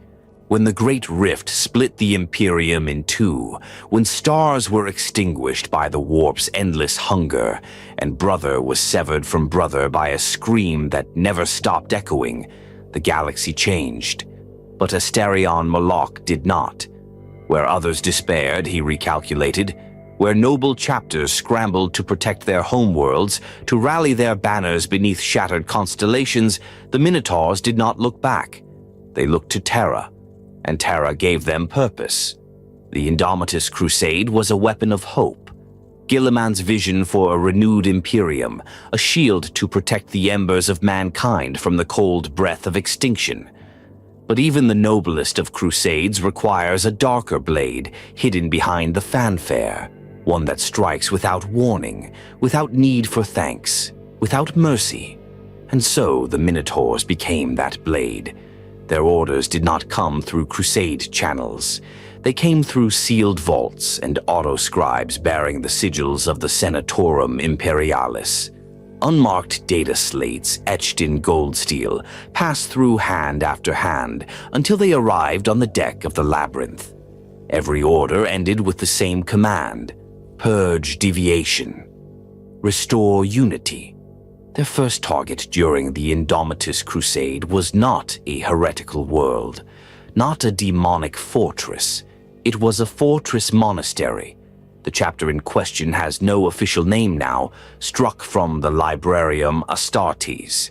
They had been a lesser-known successor of the Imperial Fists, loyal and unremarkable for millennia. But when the Cicatrix Maledictum split the stars, they made a choice. Cut off from Terra, their chapter master declared full planetary autonomy. He claimed that until reconnected, they would act as the Imperium's stewards in their sector, free from the chains of distant command. A temporary measure, he said, just enough to keep order. When the Minotaurs arrived, they did not come to negotiate. Orbital defenses were breached within 27 minutes. The fortress monastery was buried beneath a precision cyclonic bombardment, flattening 3 square kilometers of adamantium-reinforced rockcrete. Survivors emerged from the rubble into a full assault by the Minotaurs' 3rd and 6th cohorts. The defenders never stood a chance. Moloc landed last. He stepped through the smoking ruins without a word. He did not challenge the enemy commander. He did not demand surrender. He simply walked to the base of the scorched Astarte sigil once carved into the chapter's great gate, raised his axe and reduced it to molten slag. Later, when a representative from the Crusade fleet inquired as to the cause of the assault, they received a single sentence: "Deviation is not immunity." This was the beginning of a pattern. Wherever Guilliman's crusade passed, Moloc's shadow sometimes followed. Not always, not predictably, but sometimes. A forge world that had refused to accept Primaris reinforcements was purged. A shrine world whose high priests had rewritten the Imperial Creed to account for new revelations found their sacred vaults sealed and set aflame. A fleet of Black Templars, delayed by bureaucratic infighting and unwilling to share deployment data, were surrounded by Minotaur ships for 3 days and subjected to a full weapons lock before they capitulated. Moloc had no desire for political power, no hunger for recognition. He was not Guilliman's executioner. He was Terra's. And yet, the Lord Commander knew. There is a record, never confirmed, buried in the encrypted archives of Ultima Segmentum Command, of a private meeting between Robute Guilliman and Asterion Moloc during the early years of the Indomitus Crusade. No one witnessed it. No Vox feed was recorded.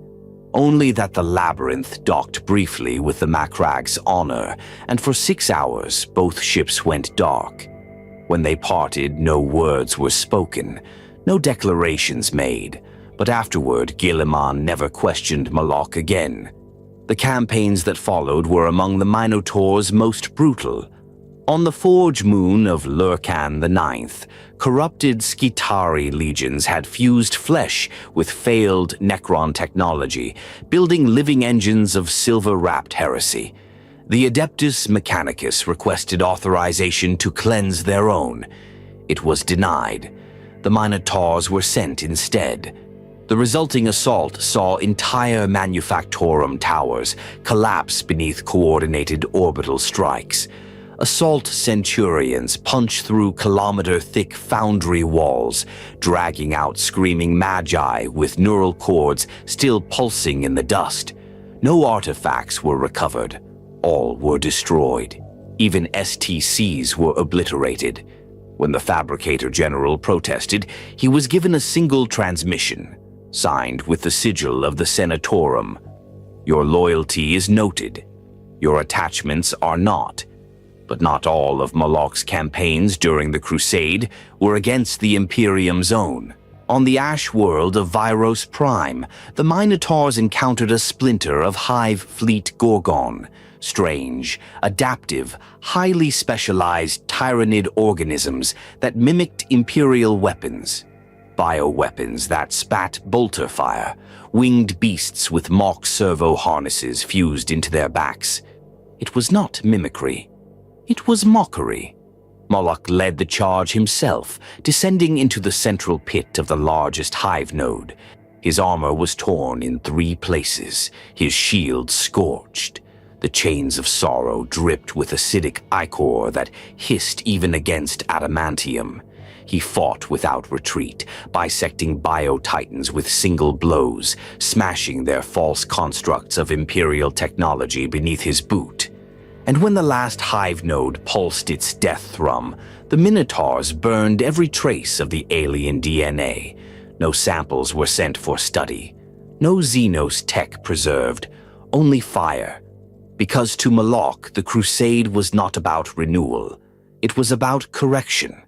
In every theater, in every battle, he moved not as a symbol of hope, but as a scalpel to cut away infection. He did not rally. He did not inspire. He reminded the Imperium that unity is not a request. It is an expectation, and failure is punished. By the end of the Crusade's first phase, nearly a dozen minor chapters had vanished. Over 40 Forge enclaves had been purged, 100 governors deposed, all by Moloc's hand. And still the High Lord said nothing. Guilliman pressed forward, speaking of light and purpose. Moloc remained in the dark. Because the Indomitus Crusade did not simply march across the stars to heal the Imperium, it swept a blade behind itself, and Asterion Moloc held that blade.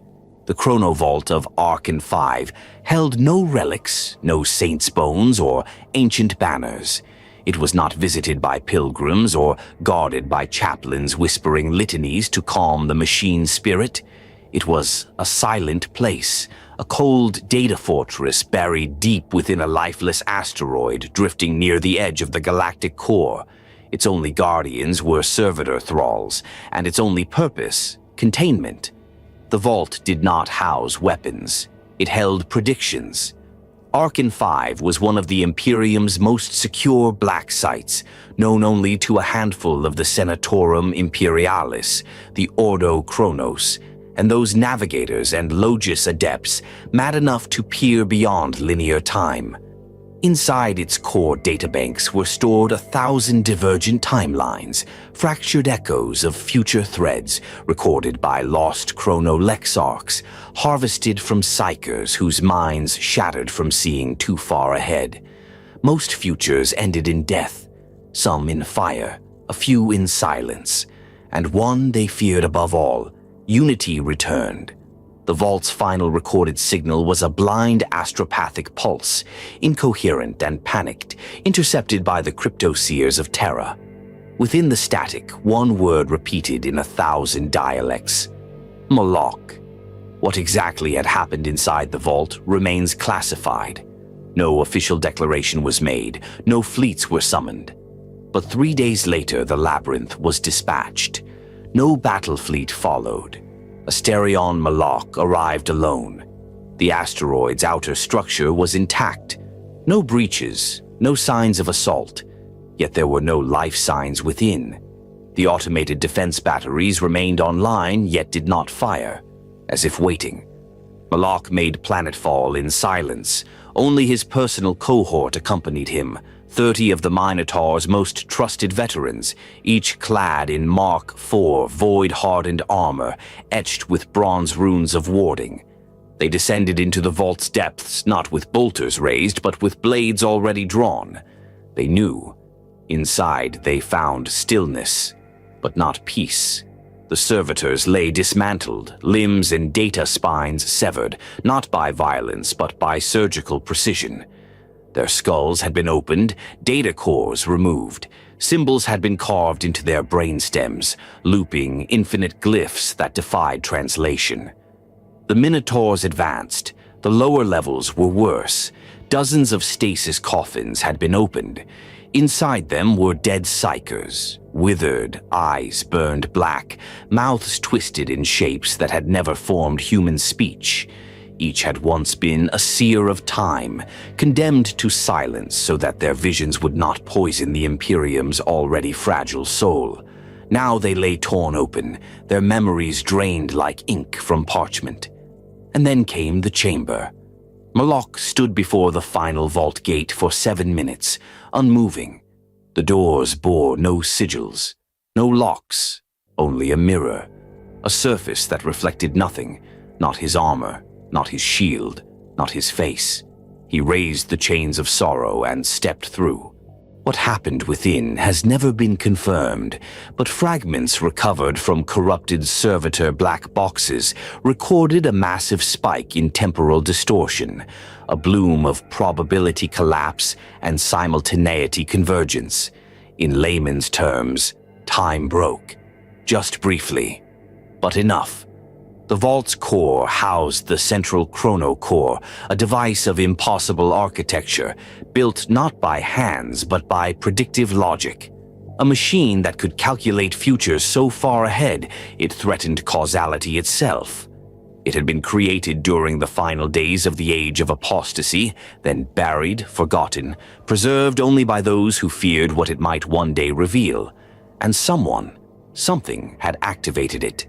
When Moloc reached the core, it was no longer dormant. It pulsed with anti-light, a void radiance that peeled back not flesh, but identity. 3 of his veterans died instantly. One aged into dust, another reverted to a howling child, the third torn in half by 2 futures trying to occur simultaneously. Moloc pressed on. At the center of the chronocore, he saw himself. Not a reflection, not an echo. Another Moloc, identical in every way, standing, motionless, helm removed, a face that no other had ever seen. Eyes like cold fire. In his hands, not the chains of sorrow, but a blade of unknown alloy, etched with the high Gothic phrase, unification eternal. Moloc raised his axe, so did the figure, but neither struck. Because in that moment, the 2 futures overlapped. In one, the Imperium endured, fractured, decaying, bleeding, but enduring. In that vision, Moloc was its executioner, its enforcer. He continued, as he always had, a silence that spoke only in fire. But in the other, the future bore a different path. Unity had returned, but not as the Emperor intended, an empire ruled not by faith but by logic, not by man but by perfection. Primarchs reborn as technocratic rulers, Guilliman ascendant, not as steward, but as emperor, and Asterion Moloc, not a weapon of judgment, but a high warlord, crowned and lauded, his loyalty repurposed into tyranny. He had become not the Imperium's blade, but its chain. He had ensured peace. He had ensured unity. But it was a unity of order, not freedom. A unity of control.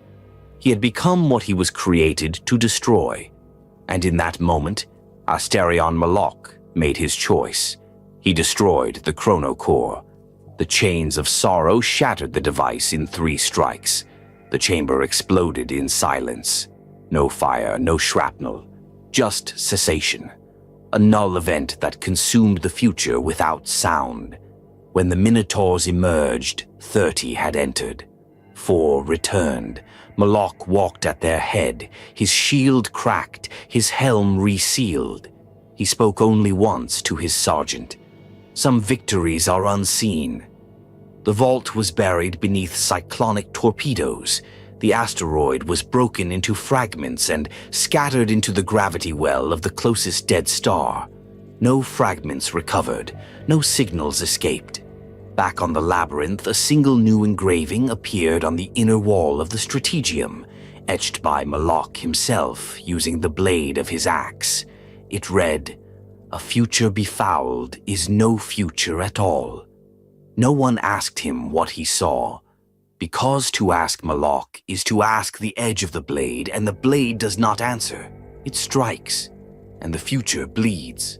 The word pilgrimage conjures images of penitents shuffling through dust-stormed paths, of tattered robes, of incense rising beneath vaulted cathedrals and shrines carved into the bones of saints. It implies humility, supplication, a journey of faith made with bowed head and open heart. But Asterion Moloc is not a supplicant, and when the brazen warlord made his pilgrimage to Terra, there were no prayers, only silence. The date of his journey is not marked in any official chronicle. The records exist only as fragmented data logs, intercepted by autoscribes with levels of clearance so high their names have been erased to prevent knowledge of their access. The labyrinth disengaged from warp translation within the Sol system, under authorization Theta 7 Solemn, a clearance level invoked only once before, during the second founding. No fleet greeted him. No honors were bestowed.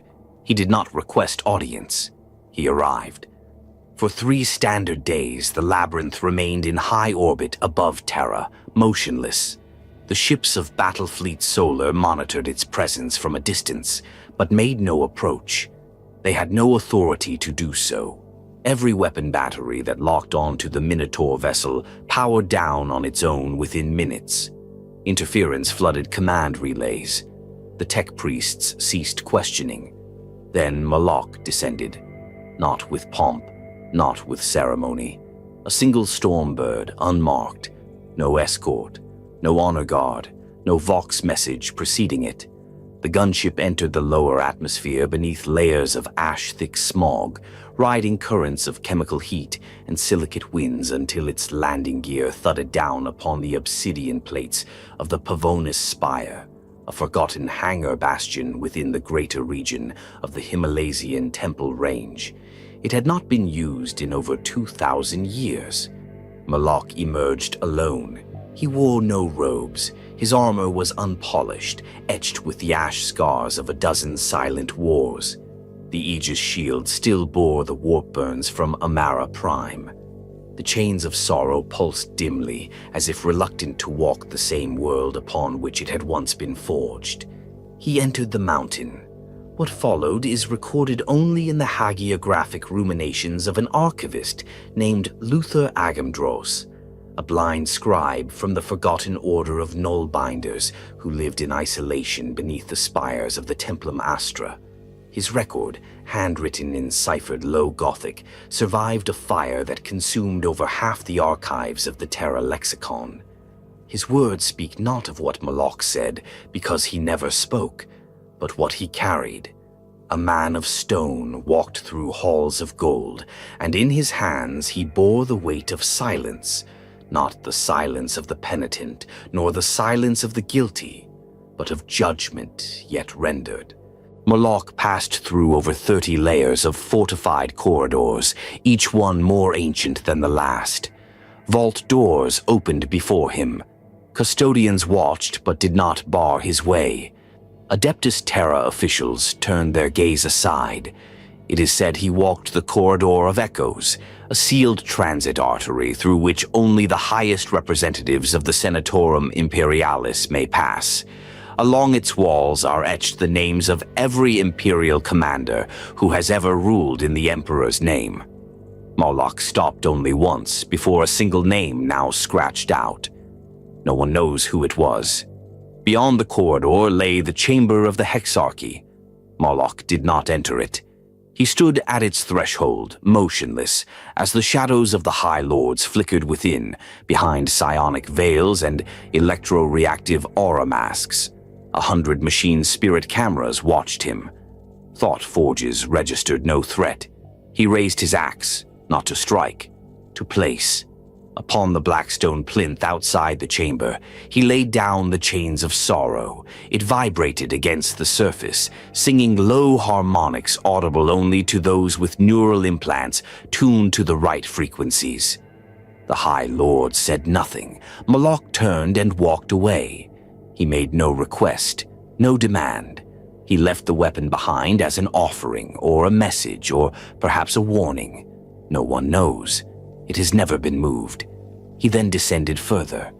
Most believe that Moloc returned to his vessel immediately.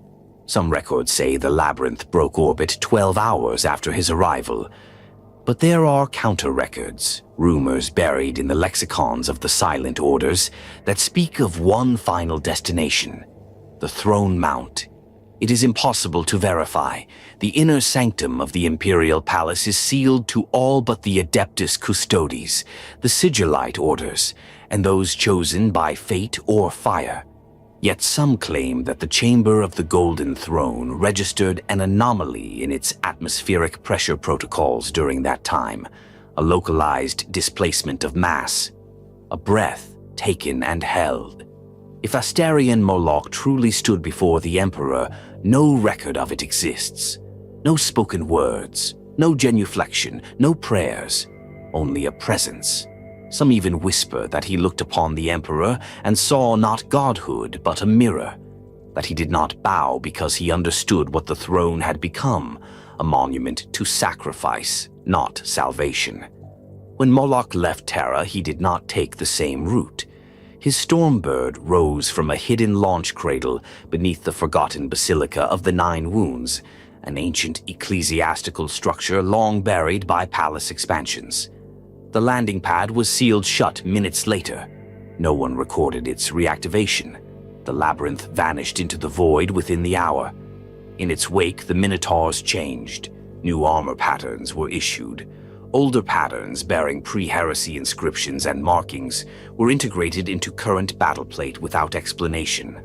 Chapter rights were rewritten. A new series of tactical doctrines was introduced, referencing hypothetical engagements in territories that no longer existed, and Moloc never spoke of the pilgrimage, not to his chaplains, not to his captains. But he wore a new icon upon his shoulder guard, a single line, vertical, unbroken. No one could say what it meant, but those who saw it, those who still remembered the ancient glyphs of the Dark Age, recognized it. The sigil for origin, for the beginning, for the moment when judgment no longer needed justification. Moloc's pilgrimage to Terra was not a quest for enlightenment.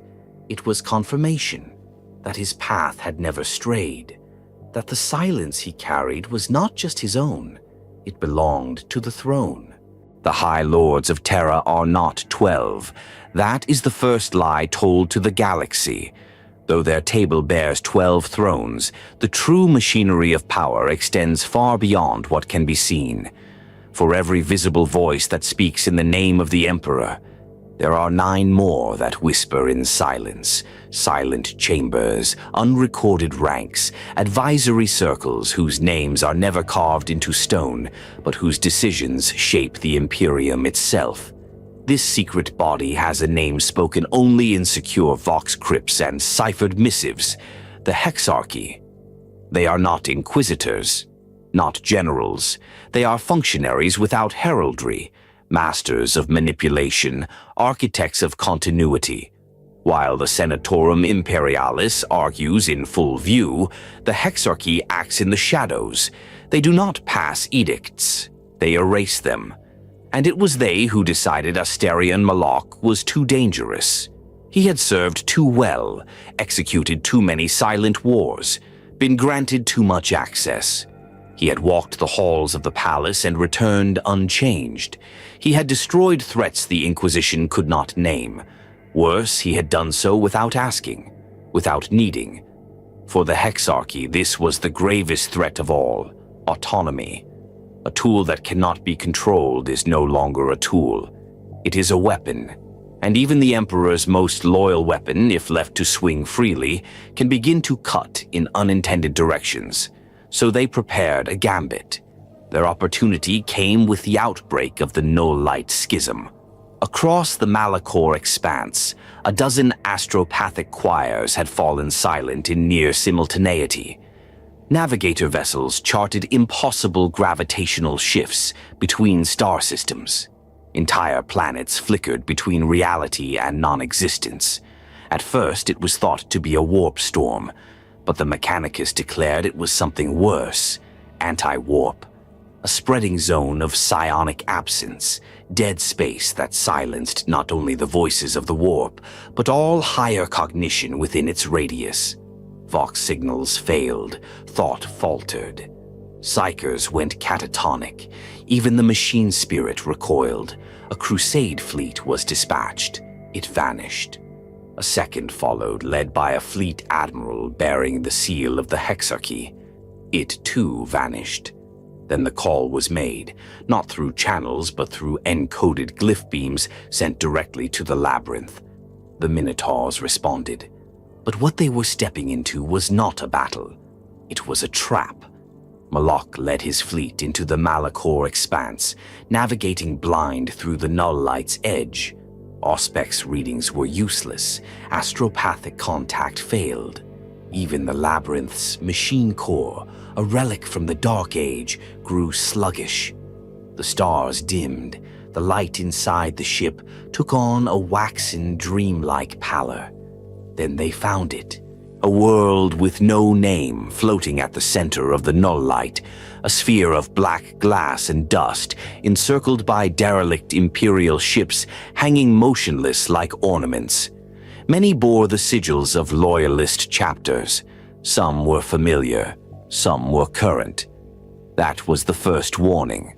On the surface, no life was detected, but the Minotaurs descended.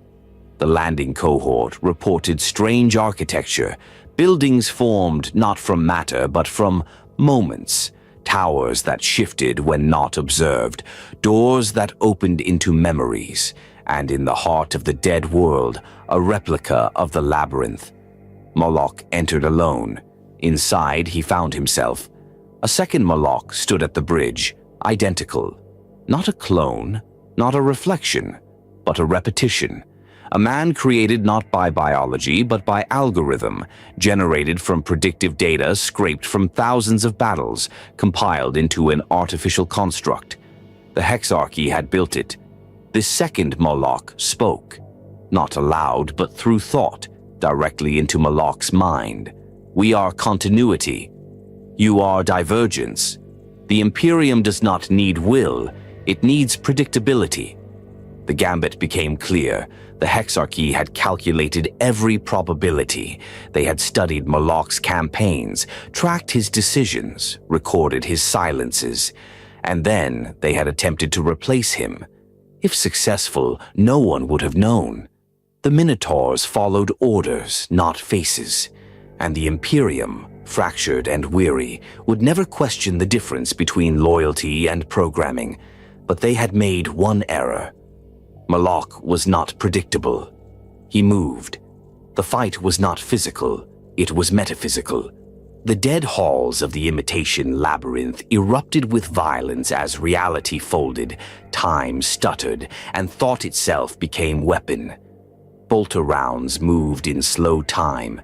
Gravity collapsed sideways, but the real Moloc advanced, undeterred. He struck his copy with the chains of sorrow, but the blow passed through. The copy was not a being. It was a script, a collection of instructions bound into a self-aware matrix, trained to replace him, not destroy him. And so Moloc did not strike again. He deactivated his own armor, dropped his shield, lowered his weapons, and waited. The copy hesitated. The algorithm had no script for surrender, no variable for defiance without violence. It began to stutter. Feedback loops cascaded. Identity bleed fractured its form. Then Moloc raised one hand and said, "You are not necessary." The construct dissolved, not in light but in silence, erased by the one thing it could never understand: choice. Moloc returned to the surface. His cohorts had not moved. They had waited, as they always did, trusting. Together, they destroyed the false labyrinth. They razed the structures that had never truly existed. They planted gravitic warheads deep into the planet's crust, and as they rose to orbit, the world below imploded, not with flame, but with emptiness. The null light died with it. The Hexarchy received no message, only a returned data slate. Its surface was clean, save for one new phrase, etched by hand: "I am not yours."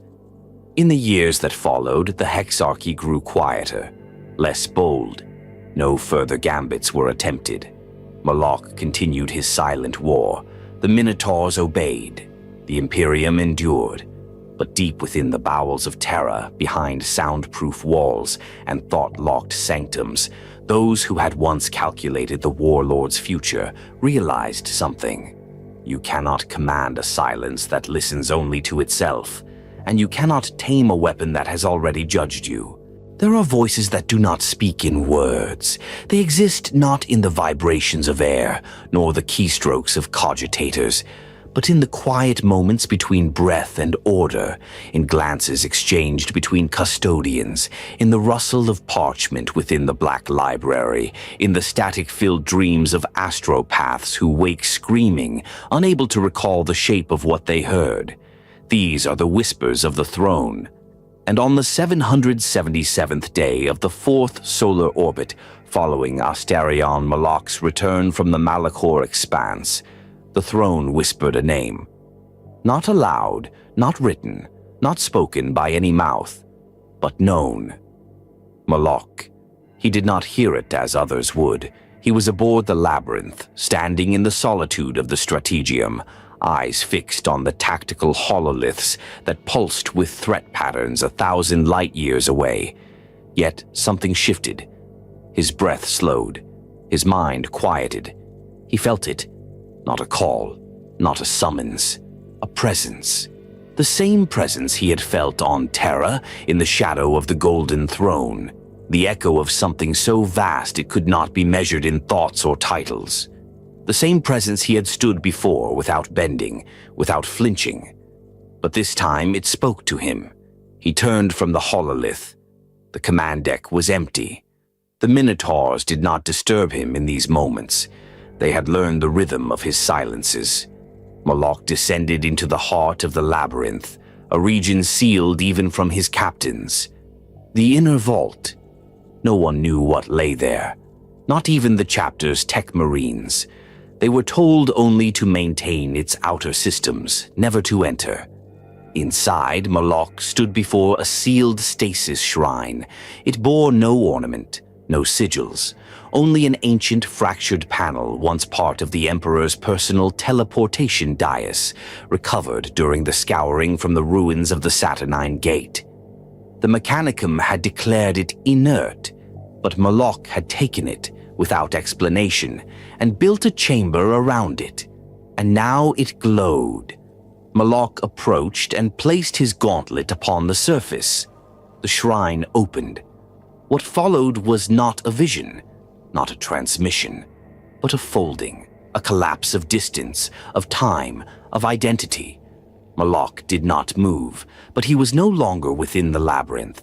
He stood again in the shadow of the throne. Not physically, not psychically, but entirely. The Golden Throne rose before him, not blazing with divine light, but silent, its form shrouded in layers of sacred machinery and ossified time. The Emperor sat unmoving, unbreathing, bound to 10,000 psychers and the will of a galaxy. And yet he watched. Moloc felt it, not in eyes, not in thoughts, but in judgment. This was no hallucination, no psychic trick. The throne had reached, and in that moment, Moloc understood. He was not merely a warlord, not merely an executioner. He had always assumed his orders came from the High Lords, from shadowed masters playing their great game of attrition and suppression. He had thought himself a weapon of necessity. He had been wrong. His orders had come from the throne itself, not directly, not through voice or decree, but through intention, through patterns of silence shaped by a will beyond the mortal mind. Moloc had never served the High Lords. He had served him. The realization did not shock him. It confirmed something he had always felt but never named. His entire life, his creation, his loyalty, his ruthlessness had not been for the Imperium alone. It had been for the preservation of the truth. That the Emperor's design was not fragile. It was not a relic of another age. It still moved, through servants who did not speak, through blades that did not rust, through Moloc. The vision ended. No time had passed. Moloc stood once more before the open shrine. Its light faded. He did not seal it. He left it open so his captains would see. No words were spoken, but in the weeks that followed, the Minotaurs changed again. Not in doctrine, not in equipment, in purpose. They began to move not as a chapter but as an instrument. Entire battle groups vanished from Imperial records, reappearing in theaters of war that had never been declared. Worlds thought lost were found burned clean. Rogue planetary governors who had risen too quickly were silenced before their names spread. They struck without request, without coordination, yet always at the perfect moment. Imperial commanders sent complaints. None were answered. The Inquisition inquired. No records were shared, only silence. And on Terra the whispers grew louder, not of rebellion, but of fear, because the Emperor was watching, and he had remembered one of his creations. The Minotaurs were no longer a chapter. They were no longer part of the Codex Astartes or the chain of command. They were the whisper, the warning carried in the wind before the storm, the consequence buried in every High Lord's decision, the shadow across the stars that asked, without words, "Have you forgotten him? And Asterion Moloc?" He did not change. He did not kneel. He simply stood where he willed. And in the darkness, the Emperor's silence echoed through him. Not a whisper, but a command. The labyrinth was more than a flagship. It was a fortress, a reliquary, a tomb of secrets, a vessel so ancient and vast it predated many of the Forge worlds still active in the Imperium.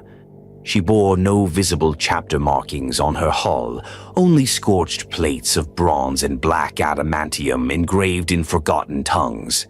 Her profile on Auspex was deliberately corrupted, her engine signature altered to appear as 3 separate classes of vessel simultaneously. To those outside the Minotaurs, she was unknowable. To those within, she was eternal. The name was earned, not given. Her interior was a shifting prison of corridors, vaults, shrines, and training halls. Some were navigable. Others obeyed no logic of ship design. Passageways spiraled back into themselves. Staircases led to chambers buried in the heart of the ship's core, yet somehow overlooked the void. New Minotaurs learned quickly not to trust the maps. There were none. They followed the war paths, ritual routes carved by generations of footfalls.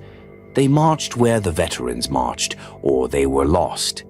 The labyrinth did not tolerate weakness, but in the deepest recess of the vessel, beyond sealed bulkheads that could only be opened by genetic cipher and sequence-locked code known only to Asterion Moloc himself, was the labyrinth throne.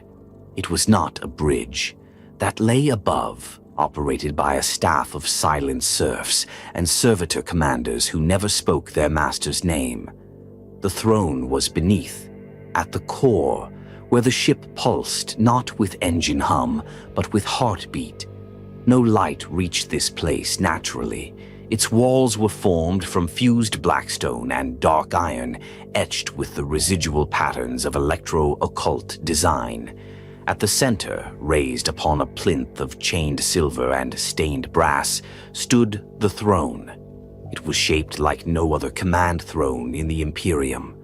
There were no armrests, no vox relays, no interface sockets, only chains.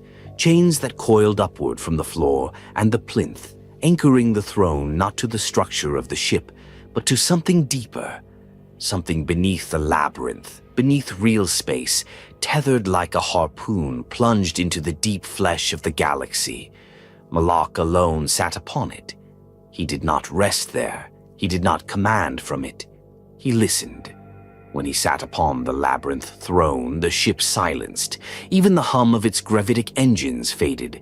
Even the screaming of tortured machine spirits fell mute. And Moloc would see. Not visions, not images, not prophecy, but movement, pattern, threat. The throne was not a seat of authority. It was a listening post into the abyss. Its construction was a mystery. Not even the mechanicus aboard the labyrinth were permitted to enter the chamber. They maintained its periphery, updated its outer access codes, offered their binharic chants to its machine spirit from a safe distance. But the throne itself, that was Moloc's alone. Some speculate it was given to him by the High Lords. Others claim it was recovered from a derelict black ship lost during the Horus heresy. Its architecture woven with null tech, created by the Sisters of Silence and Black Library outcasts. There are even whispers that it was forged from fragments of the Emperor's own armor, pieces discarded after his enthronement and used to anchor a psychic listening node into the fabric of loyalist command. But the truth is known to none. Only Moloc knows what he hears there. On the 600th night after the campaign of Arcade's Folly, Moloc sat the labyrinth throne for an entire week. No food, no movement. He remained unmoving, even as maintenance crews outside reported screams echoing from the sealed chamber, voices that did not match any human profile. The ship's power systems surged. 3 decks suffered cascading failures. Warp drives that had not been activated in months shuddered to life, unprompted, before being forced back into dormancy. When he rose, the silence returned, and within the hour the Minotaurs deployed to the Gastbridge cluster, an area not listed as active conflict by Segmentum Command. They arrived to find an inquisitorial conclave on fire. None survived. Moloc left no report. He returned to the labyrinth and said nothing. But in the strategium, new coordinates appeared on the master display. Dozens of systems, each bearing no record of corruption, rebellion, or warp anomaly. Yet each would burn within the year. The throne had spoken, and Moloc obeyed.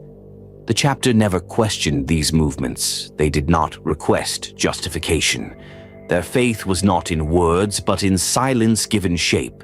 They believed that the throne told Moloc what the Imperium dared not see, not just threats. Lies, patterns of betrayal hiding behind loyalty, hidden cults not of chaos, but of bureaucratic control, degradation so subtle it wore the mask of competence. The throne saw what the Administratum could not, what the Inquisition would not, what the Imperium must never admit, that its greatest enemies no longer stormed its walls from without, but had built their altars within, and so the labyrinth moved like a serpent through the stars, striking with surgical ruthlessness, always just ahead of scandal, collapse, or treason. A whisper of war before war could be declared. And at its heart, Moloc sat upon his throne, unmoved, unreadable, untouched. There were times when other chapters attempted contact, when Forge Worlds offered alliance, when Inquisitors sent agents bearing coded questions. All received the same reply: silence. Because the throne did not negotiate, it did not explain, it judged. And the labyrinth throne, forged in shadow and prophecy, was its echo.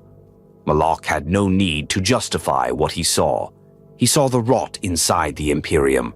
He saw the roots of rebellion before they sprouted. He saw the shape of death before its breath even stirred. And as long as he sat the labyrinth throne, nothing would go unseen. He is not named in the Codex Astartes. His visage is not carved into marble like those of Calgar, Sicarius, or Helbrecht.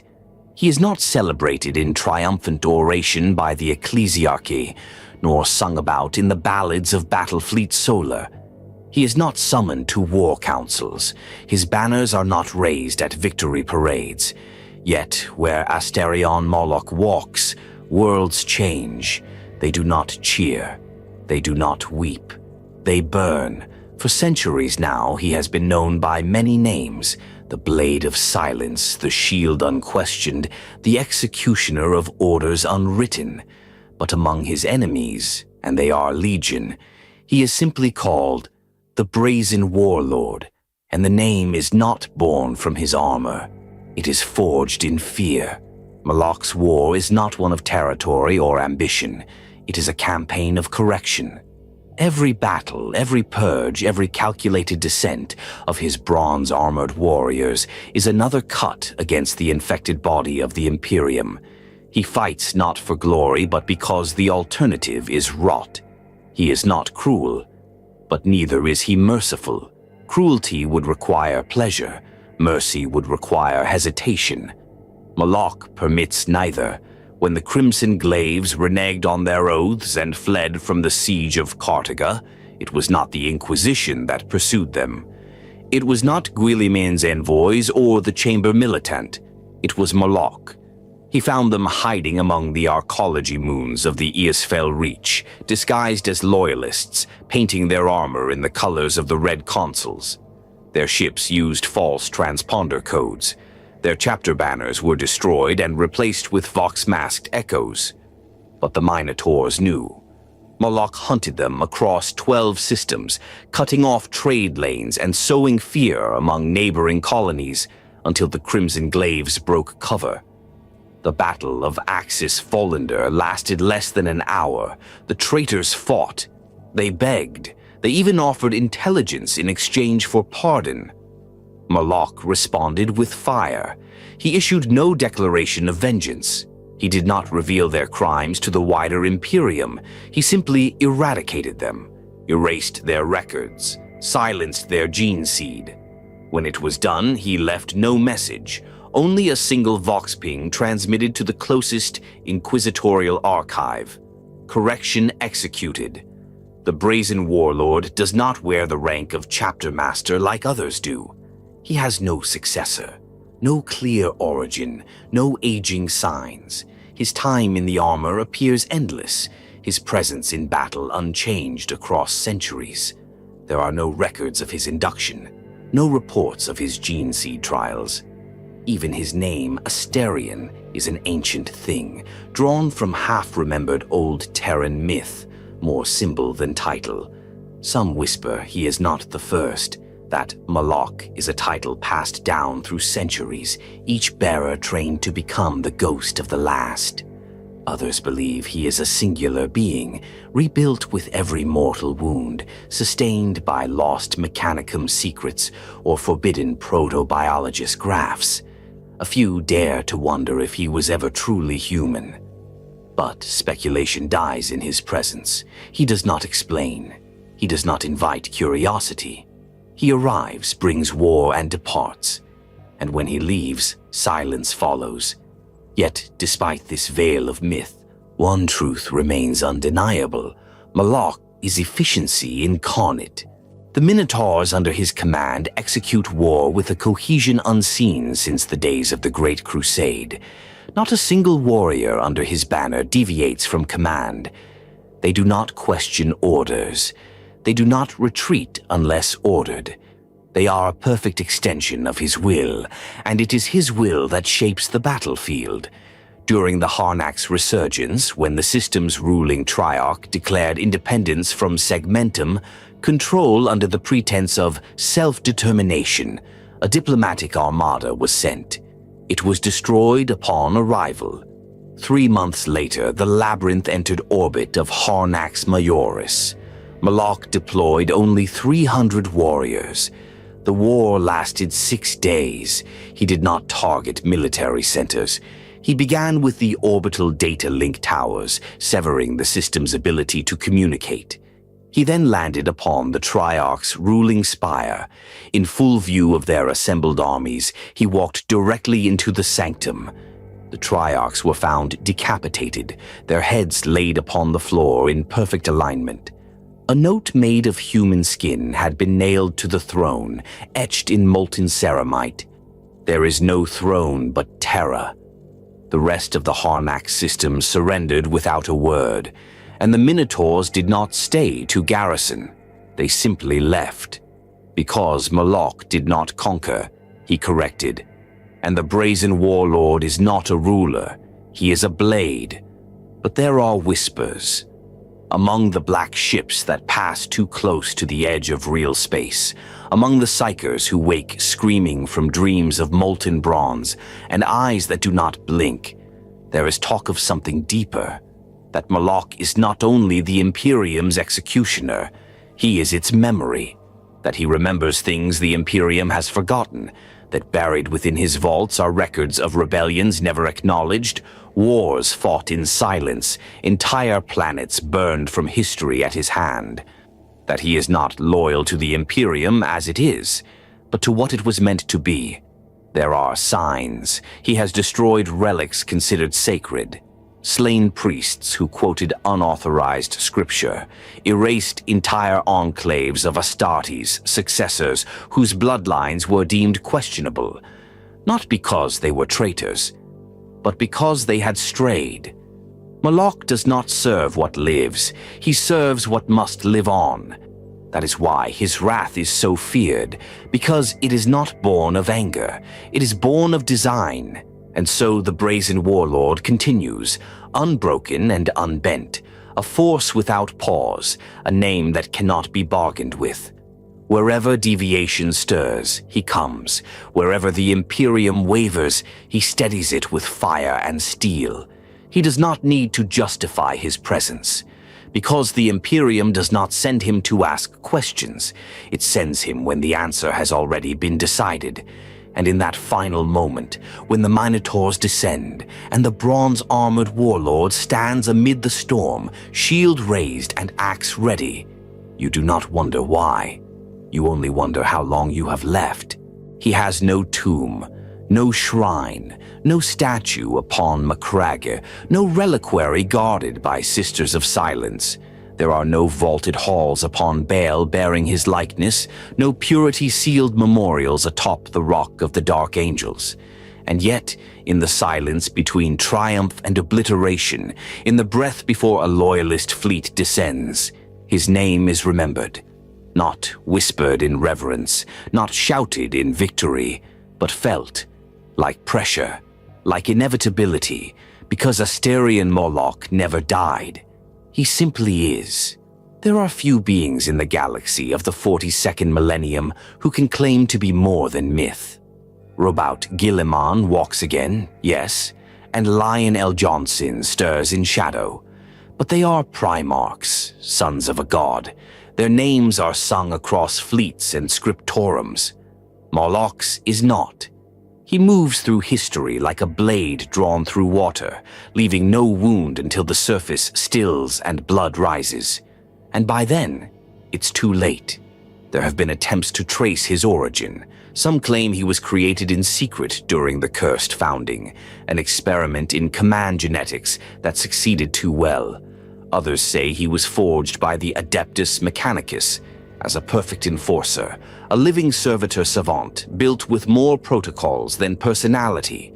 But these theories falter when faced with what Moloc has done. He has fought demons and not broken, faced warp beasts whose names rot the tongue, stood unmoved before warp storms that devour minds, and emerged without stain. He has killed Astartes, captains, and inquisitorial agents alike when their paths strayed too far from purpose.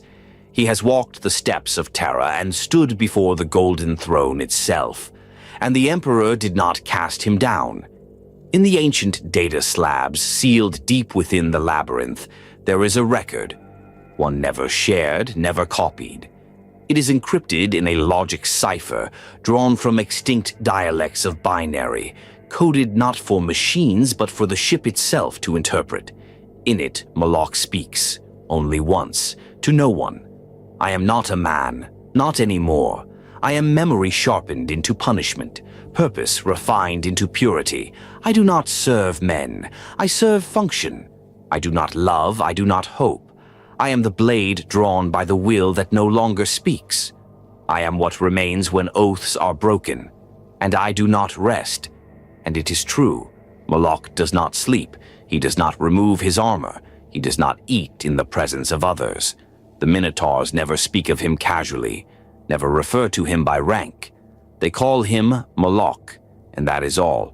There are no stories told about his exploits in the mess decks, no boasts shared in the training cages. He is not a symbol of inspiration. He is a constant. His shield, cracked and reforged, then cracked again, has no decorative filigree. His axe, the Chains of Sorrow, is named not for what it slays, but for what it carries, the burden of executing the necessary. He has denied glory time and again, turned away from honorifics, erased medals, refused parades. When the Segmentum Tempestus attempted to award the Minotaurs a triumph of iron for the purging of the Anatheme Concordat, the reply came back in a single line: victory is not a ceremony. There are rumors that he has outlived a dozen High Lords, that he has known the Lord Commander Guilliman not as savior, but as peer, that he speaks a dialect of High Gothic so archaic it predates the modern lexicon. Some whisper that he no longer ages, that his body has been remade so many times, his flesh is a memory, his blood a calculation. And still he fights, On the moon of Dres Kandor, he broke a rogue Titan legion with nothing but 6 cohorts and a tactical drop pattern that turned its void shields against itself. On Caladrax Prime, he shattered a Genestealer cult before it had risen, executing the planetary governor and 5 regimental commanders with surgical precision before initiating a purge that lasted 72 hours. He has walked through the warp, sealed inside a null-field sphere carried by his chaplains, into a demon-possessed forge world and killed the seething core of the abominable intelligence at its heart with his own hand. He did not speak of it. He simply returned. But perhaps the greatest proof of his eternality is what he leaves behind. Not statues, not legends, silence. The systems he purges do not commemorate him. The people who witness his fury are rarely permitted to live. The chapters he aids do not record his presence. The Inquisition does not speak of him. Even the Administratum has begun to redact his name from military archives. Why? Because the Imperium fears what it cannot control, and it cannot control Moloc. It can aim him, but it cannot bind him. The labyrinth flies not on orders, but on purpose. When it vanishes into warp space, it leaves behind sectors made clean by fire. When it emerges, there is no fanfare, just the cold knowledge that something has gone too far and Moloc has come to correct it. And so the question must be asked, can something serve forever? Can purpose exist without end? The answer, etched into the very hull of the labyrinth itself, is a single phrase written in the lost dialect of Old Colchis, translated only once by a wandering archivist militant before his disappearance. So long as the throne endures, I endure. Asterion Moloc is not loyal to men. He is loyal to truth, not the truth of dogma, not the truth of belief, but the hard, grinding truth that the Imperium must be preserved, no matter the cost. And when that cost is blood, he pays it without pause. When it is silence, he embraces it. When it is himself, he does not flinch. He is the blade that no longer seeks a sheath, the shield that has forgotten rest, the warlord who cannot be buried, because he was never meant to be remembered, only obeyed, only feared. And so he remains, unaging, unbending, eternal. The last whisper in a dying galaxy, the silence after the scream. Asterion Moloc, the end that watches,